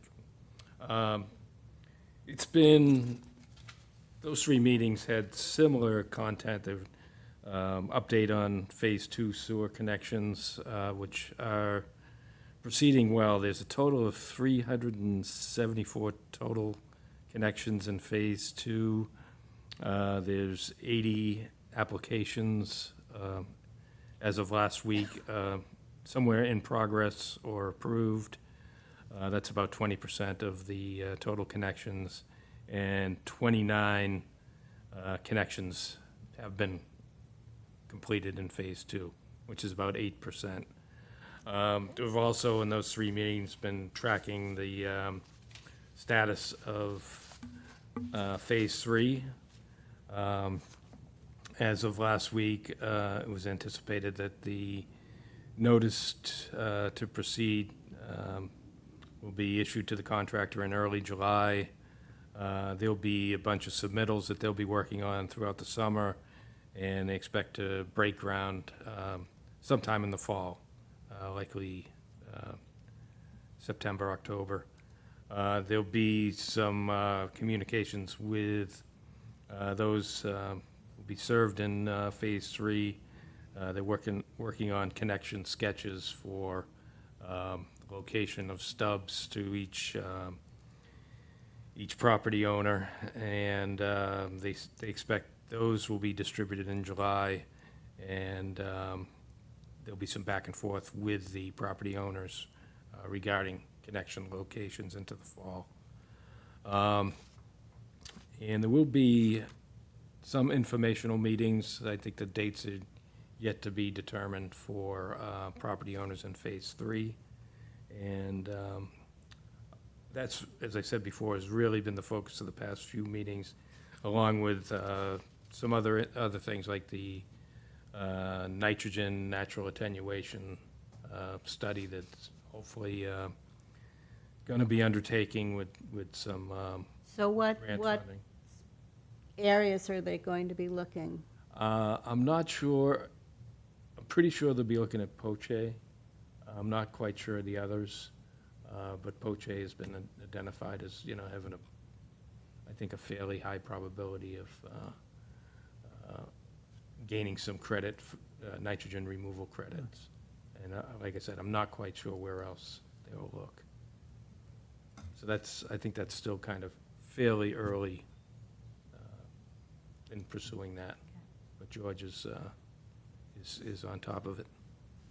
And that's pretty much about it. There was some information that provided that's showing the progress and of nitrogen removal by the wastewater treatment facility, and it seems to be performing quite well.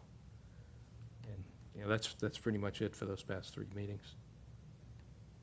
Okay. Val? So I just wanted to ask a couple questions. When you were talking that they're starting Phase 3 and that they're putting out submittals for work, what does that mean? Are they looking for, are they putting out SOWs? Are they looking? Well, under the contract, the contractor will have to submit various submittals for various actions and stages of the work. Just lay out Okay. the work that's being conducted by the contractor. It's pretty standard. Right, so it's not that they're seeking bids on the No, work? no, they've pretty much have Robert B. Hour? Will be going under contract. That'll be finalized early July, I believe. The contract will actually be, Go on, sorry. that'll finalize the contract. They've been reviewing Hour's, contract and going back and forth, just closely reviewing it over the past several weeks. So it's just, And what's, oh, go go on. ahead. No, I didn't know you weren't finished. Go ahead. No, I said, and authorizing the notice to proceed is just the formal start of the project under the contract with Hour. And so do they, just out of curiosity about the process, did they seek bids for this? And now that this was the general, or this company that you mentioned is the company that won a bid, or? Yes, yes, they won a bid. I don't know how many contractors bid on the project, but Hour was the low bidder.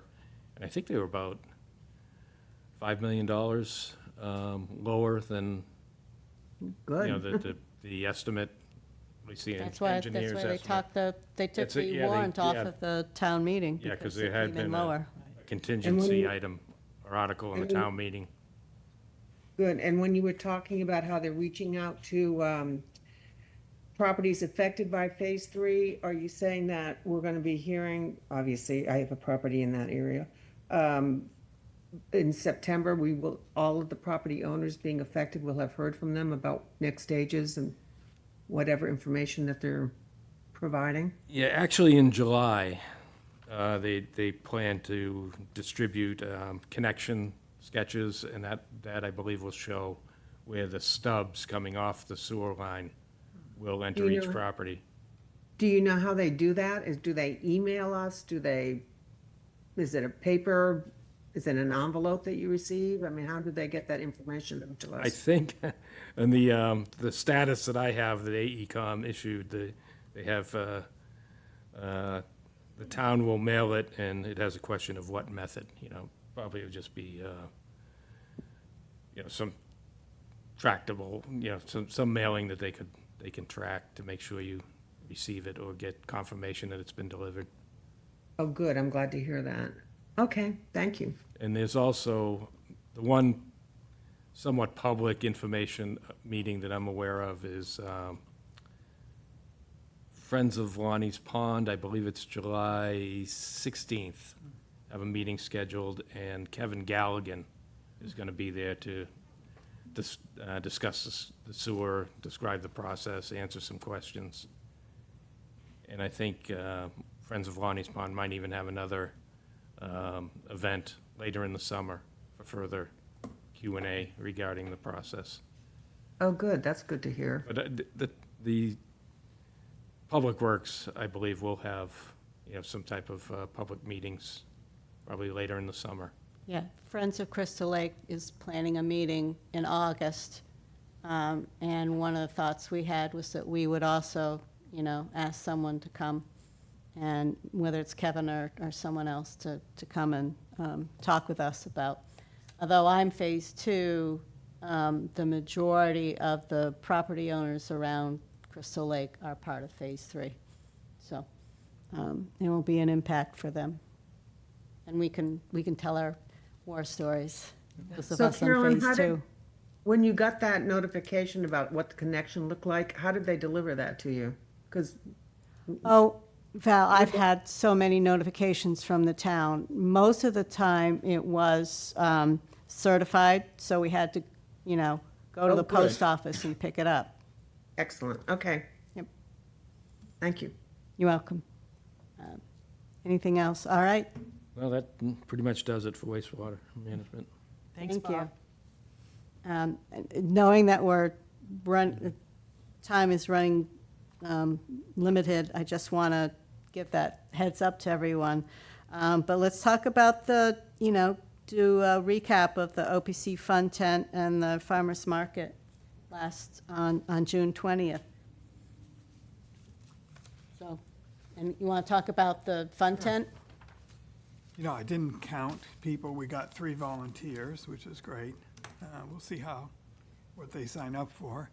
Yeah, it was busy the entire time. I wish I'd kept track of numbers. I'm going to try and get some numbers. I think John Dugan mentioned some numbers on Ed. I don't know if you heard, but that one of the other booths was actually using a clicker or something. It was several hundred people. Wonderful. And I would say there was definitely maybe 200 people came by Wow. at one point, and that includes children also, because that was Nice. part of it. Yeah, it was, I think it went well. Valerie brought her famous No, I agree. I computer. think, well, She did it. Go go ahead. on. Well, one thing I did notice, I didn't mean to interrupt you, Rich. Again, I thought you were done. It's hard No, with the Zoom please. thing. Was that we clearly, our traffic was very much tied to the farmer's market. So by 12:30, it had pretty much disappeared. So maybe last year's hours, which I think were 9:30 to 12:30, would be better than the 10 to 1. Yeah. I mean, that's just Yeah, I think that's a yeah, good yeah, observation. yeah. Ed, And did it was- you have any? Oh, Valerie, you were there the whole day too. Ed, do you have any observations? Uh-oh. You're on mute. You're on mute, Ed.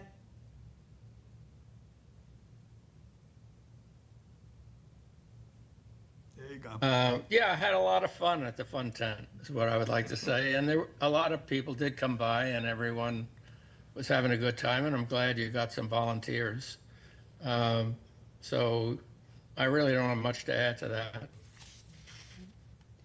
On the farmers market side, we had, as everyone knows, we had 2 booths. We had 4 volunteers sign up, and I also got one via the online volunteer page the following week. So that's a total of 8. I don't know how many will actually work out, but very, very excited. And a number of them are freshwater, you know, as we get going on estuary. They were freshwater versus estuary. But I don't, Mary, Bob, your thoughts on the farmer's market side? That seems to be a worthwhile thing to continue to do periodically, and Yeah. you know, it's certainly got a fair amount of interest of people just stopping by and Right. I thought it was worthwhile, you do tend to get a lot of visitors, you know, people are not here year-round, so, you know, well, it remains to be seen whether the dates for pond sampling are gonna work out for some of the out-of-towners, but I also thought, we talked to a lot of people, some that live here year-round or are seasonal, about what we do, and it was worthwhile just for that, too. I think the education side of it was great, and also we had people from other towns who were signing up. They were, and I think that's a testament to our visibility. You know, and a couple people, I mean, we were always honest. We said, Right. your town has it as well. You can contact APCC or you know, your local town but they liked us. Right. Tony has a comment. So, Tony, yes.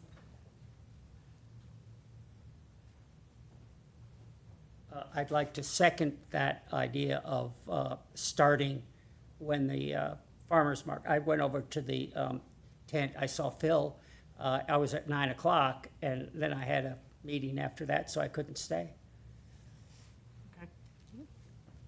All right. Ed? I remember they had the Wampanoag tribe there doing the, sharing their culture with us at the farmer's market, and then later on at the Veterans Memorial Park, where they dedicated the sculpture that they've installed there. And it strikes me now, just as a thought, as part of our education effort and on our list, our charter list, if we couldn't engage with the Wampanoag tribe, I mean, water is very important to them, and maybe there could be some value in our education role if we figure out some way that we can connect with them. Just a thought. Val? Well, just to follow up on that before I make my other comment is, but we have, did I understand correctly that we have in fact reached out to them to connect with them directly? earlier That was on? specifically regarding to the herring run. But not in any other, not to connect in terms of any other of our functions as the water committee? Not to No, bring that the- was specific to the herring run. And remember that the town had a task force that was reaching out and working Okay, with them, and, you know, and as a result, we got their participation in the farmer's market with the Wampanoag dancers and the dedication for the marker at the Veterans Park. So we do have a town committee, and the town has been engaging with Good. them. And one thing that we noticed when we were in it, we were sort of admiring other people's tables and looking to see, well, what could we do that they're doing that would make our table better? One was a tablecloth. Remember, guys, we talked about that? Tablecloth with what the name of our organization is on it. And the Yes. other, remember, that looked good, if you all recall, and that would not be an expensive thing to do. And also to have perhaps some sort of, I don't know, a hat, a banner, an apron, not an apron, but whatever, with who we are on it, you know, so that we're wearing a logo for the committee that we're working on, as opposed to all of us that have, like, you know, Orleans OPC. Pine Coalition volunteer on it and whatever. I think that would be a good idea, whether it's a cap, whether it's a badge, but something Yeah. that we wear that's showing who we are. I at one point had a conversation with Amanda Converse regarding the town's logo, because I wondered whether some of our information that we were preparing, whether we should have the logo, and was told if it wasn't coming out from the town, that we should not use it. Therefore, you know, one of my thoughts, you know, as we look to improve everything is getting a logo for us. And, you know, obviously something that relates to the town logo. So, and that would be something that we could put on the tablecloth, if we get to the point where we need to renew some of our banners that we've done. Thank you, Val, for those. And to your point, whether we want a hat, a T-shirt, or even just a Name tag. name tag pin that we can use for identifying ourselves, so that people know who we are and Right. why we're there. And they're not, those banners were not expensive, and I believe we have a budget.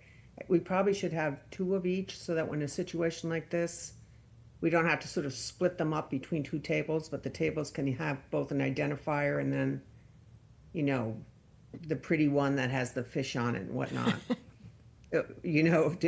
So that would not be hard for us to do, and would not be a big expense, because we're doing more and more of this. So I can see other occasions when we might have more than one table. I think that's a good point. Same time. So, go ahead. Carol? Bob. I know I gave you copies of the survey, and I'm wondering if any of those were collected from visitors at the tables. Yeah, I don't think I know we didn't. It's- Distribute, yeah. I think the short answer is no. Yeah, it sounds like unfortunately. it. Sounds like you had a lot on your, Next time we They do. were- your hands, but- we were busy. It was good. yeah, so that was good. So one thing I don't understand is, so we've got this new town of Orleans, Cape Cod, Massachusetts image with the kind of the rays of the sun and water. I don't understand why we can't use that. They're giving them away as stickers. This is my conversation with her. As a town Amanda, committee. but I chose not I to would think. push back. We can, as we get to that point. I can see, like, if we're issuing some publication and they haven't reviewed it, they don't want us to use the town logo, but I think a tablecloth that says we're, it seems like a tablecloth, this is where advisory committee of the town with the town logo on it might be okay. I would ask it for a specific And it may thing. have been, to your point, the way I asked it, what I was asking about, because I was talking specifically about the handout we were doing for town meeting. New seal or new logo. Okay. Yeah, That, through a whole that, process. oh, even that. Because to your point, they didn't issue it, we issued it. Never seen it. There are stickers everywhere. I have a bunch at home. I think we should go back, and I think we should be able to use that, because we are an official committee here, and unless there's something they're worried about, we'd have some statements on there that don't represent the town. I think it's worth a conversation at the chairs committee, maybe with a select board member there. Yep. Because, and- maybe we're and- just the precocious and we're the first ones to, I think we should be able to use, I almost stuck it on my hat. There you go. Good point, and I didn't mention earlier, our new liaison for the select board is Mary Wright. She couldn't be here today, she's traveling. She did apologize for not making it to her first meeting. I'm excited to have her on board. She seems great. Can we talk about estuary sampling before we run out of time? Yes. Our first date is 2 weeks from tomorrow. And training is, well, Okay. 2 weeks from tomorrow? So the training is Wednesday, July 8th, from 5 to 6:30 PM. That would be 2 weeks, Yeah, the training, okay. I'm sorry. The training, the first sampling date is Thursday, July 16th. So that's 3 weeks, yeah. 3 weeks, okay. But the training is July 8th, 5 to 6:30 PM at the Chatham Community Center. So the location has changed. Top floor kitchen and club room, and it's 702 Main Street, Chatham, 5 to 6:30 PM. So if you haven't watched the video, please go to the physical training. And for all of our new volunteers, Exactly. we are encouraging them to go to the training in Well, person. so I think it should be, I think this is a good test of those people that wrote their name down on the sheet. Are they really gonna do this? Because we really want brand-new volunteers to show up in person at the training. Yes. And I don't have any of the lists that were collected at the two tables, so if the people that have those lists could, like, in the next couple of days, send Got them anybody that was interested in estuary sampling. And we do have some gaps to fill. We've had a couple of people that for health and other reasons are unable to sample this year. So we do need some new volunteers. Right, we do. Okay. And the other thing I wanted to talk about, because we're gearing up for five of these, we have to get the equipment sorted. And in the past, I think Judy and SIG played a big role in that. So, and I know Carolyn, you and Rich have. So I know less about getting the equipment in order, but we need to be ready and. We need to get it ready, so, Before July 16th. well before, and they'll be asking for it. And, Bob and I have been doing some work in the lab, trying to clean it up, and I know you've been in there as well. So our thought process was this week, we'll try and get in and do one more lab check. And then, we'll ask for volunteers from the committee to go in and put together our kits. Okay. And then we'll figure out how we want to do that. So many people are so used to going to Judy's house. At least it's worth asking whether she's interested in putting out the table and letting people come to that spot. Or we could do it at I wonder if we could do it at the town lab site. The problem with that is that, we put everything outside and it's in the way. protected. This is expensive equipment, Yeah. so putting it out there, which is a little more Exposed. visible, and I'd be, But this happens on a weekday, and she's not gonna be in town on weekdays Yeah. for the summer. She's in Boston 4 days a no, week. no, in I'm Boston, aware of right. that, so we need to Oh, okay. figure that out, and, if not, find another, but I would like it to be not such a public place, where there is some sense gotcha. of, Okay. Okay, so I'm planning, I'm like the emailer harasser-in-chief for the the 80-some estuary samplers. So I'm going to be sending out an email relatively soon about the July 8th reminder. So if you want me to include any, I try not to send so many emails. I do a reminder before each date, which people say they appreciate. I want to remind people about getting their certificates in, because we haven't gotten a lot of them. We've maybe gotten, out of 84 people, maybe we've gotten like 20. I'm making that number up, but it's not a lot.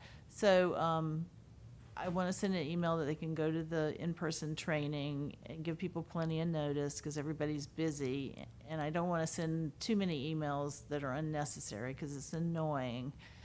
You know, it's a big email list. So if there's anything you want me to say about the equipment pickup, like when it's going to be and when, so people can plan for it, let me know. Yes, I will need to get that to you, because I think that's a great idea. People will ask if we don't have it, so I do want to include it. In-person training for those just starting is mandatory, right? You have, It's strongly recommended, is what Okay. we've said in the past. I don't know if it's mandatory, but we've said, you know, some people just can't do it on the Yeah. one day it happens. So if we, No, I know one new volunteer for one of our, just filling one of our vacancies. He's done it before right, without, so, you know, right. he knows that he needs to do the training, and I strongly recommend it, that he go in person. Because I've gone every year that I've been a part of all of this, and each time I learn something new, and I think it's valuable, and quite honestly, you know, we've lost Bob Duncanson, and so this is new for Chatham. It's new people there, and there be maybe new things that they will bring to the table that will be helpful for all of us, so. And I, just so you know, I'm sorry, I work 8:30 to 5:30 in Wellfleet on Wednesday, so I'm going to come, but I'll be late. So maybe I can catch people at the end as they leave or something. So, All right, thank you. So, the chairs meeting that was on June 10th, I've kind of alluded to it. It was completely about what is happening with the town manager's office, looking at the charges, and the select board both, looking at the charges for every single committee. And they have a process that they're going through. I know one of their, sorry, I'm losing my voice. I know one of the committees is already up for discussion with the select board this week, so they are making progress. I have not been notified yet. But what will happen is there will be a meeting, and at that meeting, they've already done their work, which is why I wanted to be sure that we had done our work, so that we're coming to the table and having information for all. But it is the chair of the select board, MEF. It is our select board liaison, who is now Mary. It is the chair, and it is our town liaison, so that would be George. And it is either Kim Newman or her designee, and for us, it would probably be Mark Reel. If you look at our town liaisons, it's listed as both George and Mark, even though Mark hasn't been intimately involved. So I will keep you up to date on what's happening with that. As I said in the letter last week, I misspoke, and we are going to request that Rich stay on. You are at the end of your 2 years term, but we're going to make that request. And so it is up this week for the select board, and I've got some conversation that I've had that I want to share with you. So we'll move forward with that. Just so you know, you just said, so the conversation, according to this, is this Wednesday. Yes, that's what I just said. Yeah, and it's on the second page. I guess there's two different things there. There's, it's kind of strange. There's a consent agenda discussion. So It is part of a consent agenda, and that's what I wanted to discuss with you. Okay. Um, But if there's no reason to come, I was just suggesting if some people remember last year, we didn't know about this, so we really couldn't go and advocate for Judy. So if any of you are interested, Well, then let me go into a little Okay. bit of information about the consent agenda item. A consent agenda means that they don't necessarily have a conversation about it oh, okay. unless there is a request by a select board member to have a conversation. So if, as it's set right now, the request is for you to stay on, it would be only for 1 year. Okay. But it's there in the consent agreement unless someone brings it up and has a conversation about it, wants to have a conversation about it. Just happen. It may just be a one vote, one and done. Okay. So it's different from how it's been done in the past. So I don't, it's at the end of the agenda, I'm not sure. I mean, always people are welcome, I'm not discouraging anyone from going. But it's not the same where there was an opportunity to really show Okay. a 'Cause full you force. have to Looked be at it. reappointed. Well, Yeah, that was another question. Bob has to be, Sorry? I have to be reappointed. reappointed. My 3-year. Yes, you'll be term is up. reappointed, but that's not a Oh, okay. issue. Oh, so they don't do what they normally do and Right, your reappointment is basically automatic. And I also had a question from George just in passing about me going back to the, being reappointed to wastewater management advisory committee. Oh, I forgot to need to put take that it. on the agenda to make a vote for that. I'm not just sure we thought of can it. vote on it, so we'll vote on it for the Next time. July meeting. In the meantime, please continue. Yes, I will. So, I'm sorry, Yeah, we, that just came to mind within the past day or guess two. we can't do I it thought under I was your all set. report, I guess. yeah, we need to vote for it. So it hasn't been a discussion point at the select board meeting. So, can I comment? Because I'm going to Yes. have to get. Val. Sorry. I was just going to say, I have to get off and enjoyed the meeting. Sorry to leave, but I'm past time. However, I do have a comment about with the way things were handled last year with Judy's appointment. I know that you just said that the approach is different this year, but I think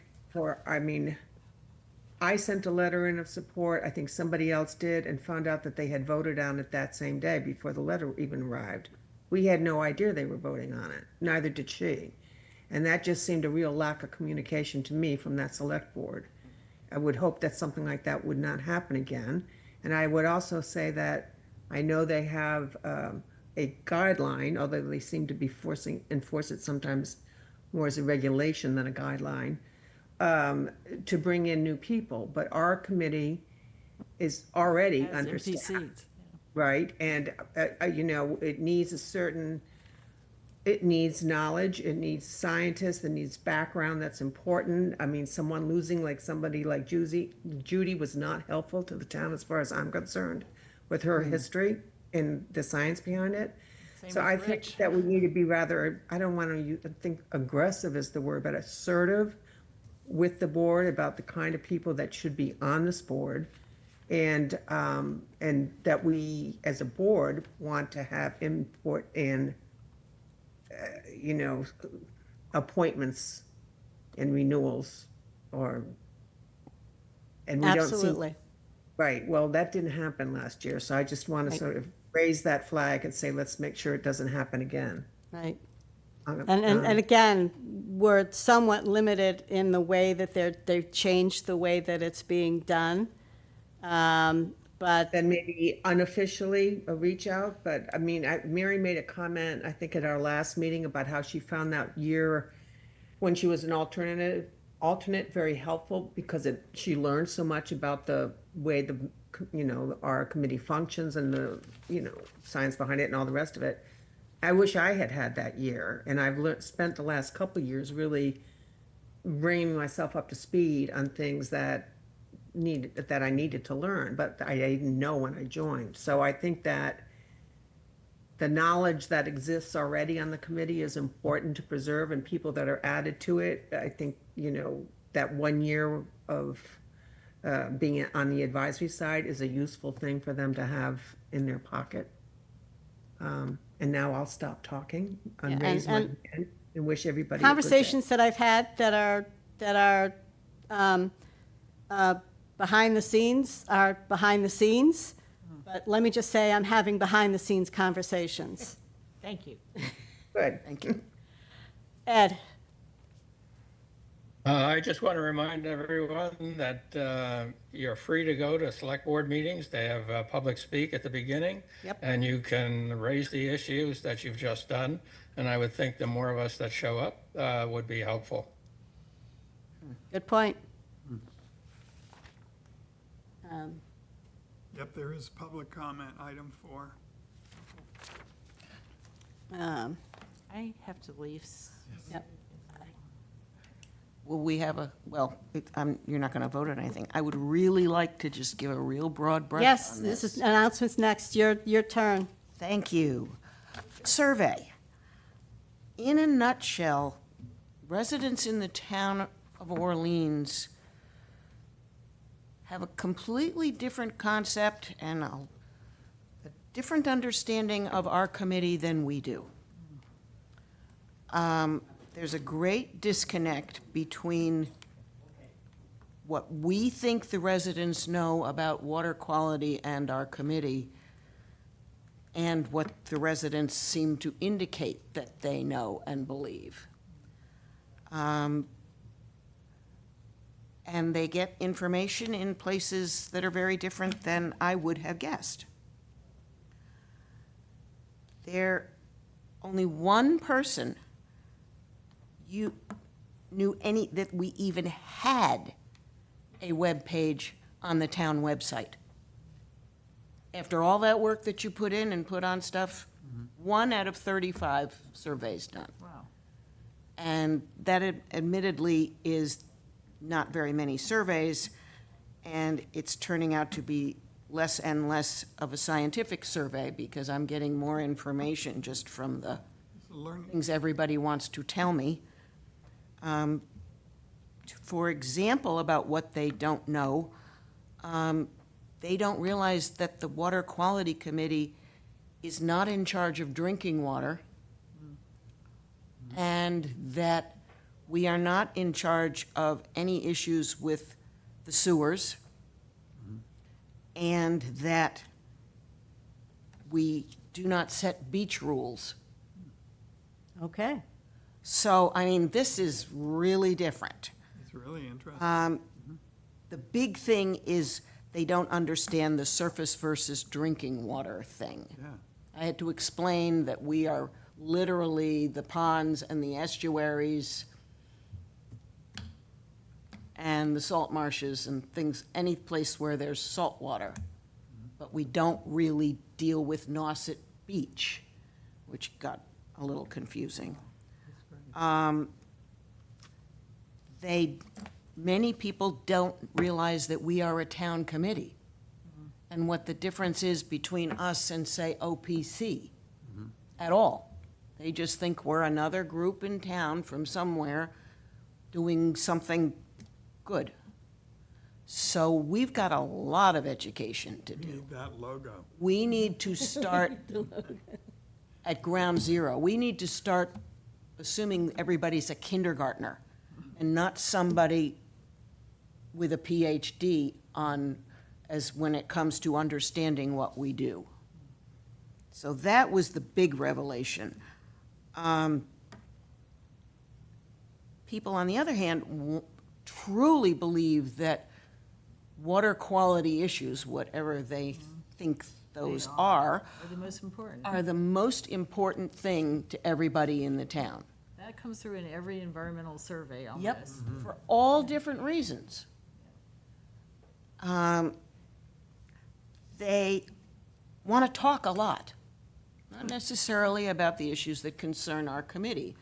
I hear about sewer connections. No, we don't handle that. I hear about beach rules. No, we don't handle that. So they want to talk, and they're all mostly, well, not all, most people are very much for the sewers, but that's really nice, but I can't help you with that. So it's been a revelation. People get their information mostly by word of mouth. Only a few of them even knew Town Talk existed on the website, much less the newsletter that's put out by our new town manager. I forget the name of that. That's not Exit 12, because that's, Town Talk. which one is Town Talk and which one is Kim? She does, But she publishes, they do both. oh, okay, so Both come out of her those two newsletters are read by some people. Business report.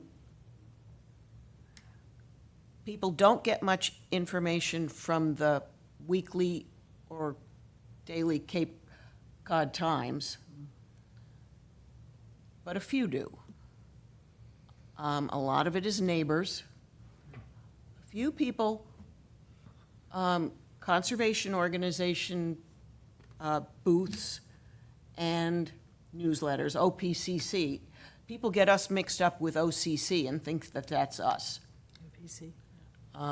Because that's the newsletter they get. We don't put out a newsletter, so they don't know what we do. An interesting point. Maybe we could. And some people, a lot of people wish that there was more on social media, because a few people get, mostly the younger people, but there were handfuls of those, and at this point, by younger, I'm kind of thinking anything under 60, do use social media, like, well, we didn't see anything on Facebook about that. Well, we haven't been putting it on Facebook.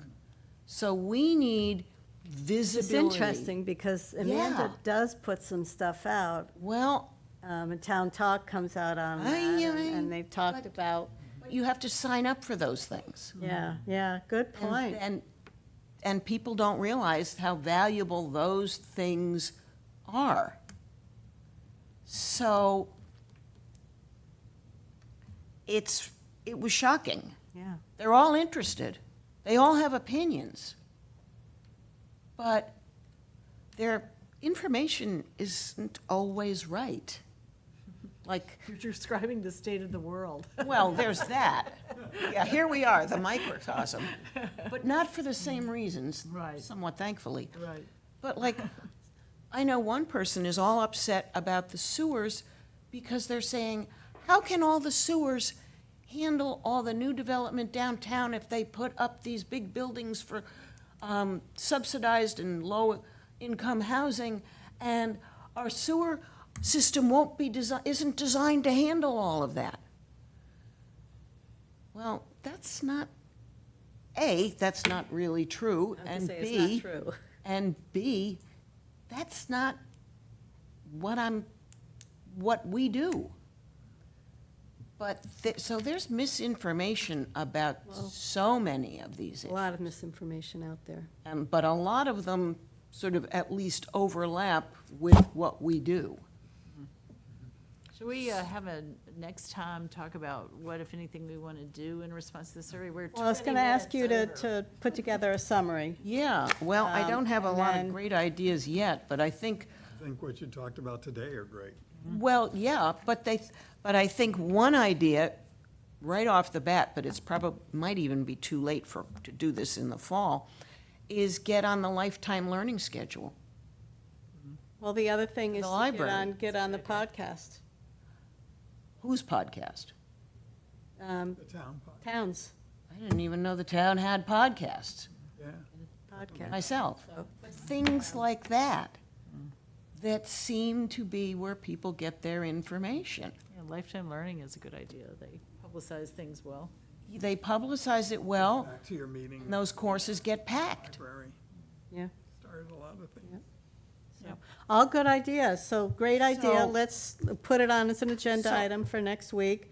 But I won't be doing any more surveys, I think, until after Labor Day, That's fine. because there's so many people Right. who are dropping off summer garbage that are not that invested in the town, which I understand. Thank you for doing that. You're welcome. But thank you so much. I'm so glad you took the time to do that. Well, And I'm not sure where it's going or how it's going to turn out, but I'm glad I'm doing it too, because I'm learning it's a lot. information for us all. Any other announcements? Cedar Pond, I just put that on there because I had promised that we'd have Ed Eichner at this meeting, and obviously he's not. In terms of future, and I'm going to kind of combine 12 and 13, in terms of future agenda items, we had talked about bringing subtitle in, as well as the folks from, and I'm blanking on their name, the people that I spoke with, who have some other technology that's more about trying to keep the ponds clean. And I've also recently heard about some other ways to keep the pond clean and some other opportunities that are out there to do that. So, and then we do want to bring Ed back in to talk about the Cedar Pond report, because this year for 2025, the report is different. It's first of all much more reader-friendly. But there's information in there that I do want to have a conversation about, so I haven't forgotten it. I just wanted, we've got some time-sensitive stuff. So anything else for future agenda items? Well, I think I already confirmed subtitle. Sorry, I think I confirmed subtitle to you for for next July? next month. Yeah, July. Yes. Yep. So our next meeting is July 27th. Any public comment? Anything online? Not seeing anything. All right, I'll take a motion. Motion to adjourn. Second. So, Ed, I, Ed Hafner. I, Carol Etzold. I, Mary Griffin. hi, Carolyn Audie. I, Rich Levy. Aye, Bob Mullen. We're adjourned. Thank you.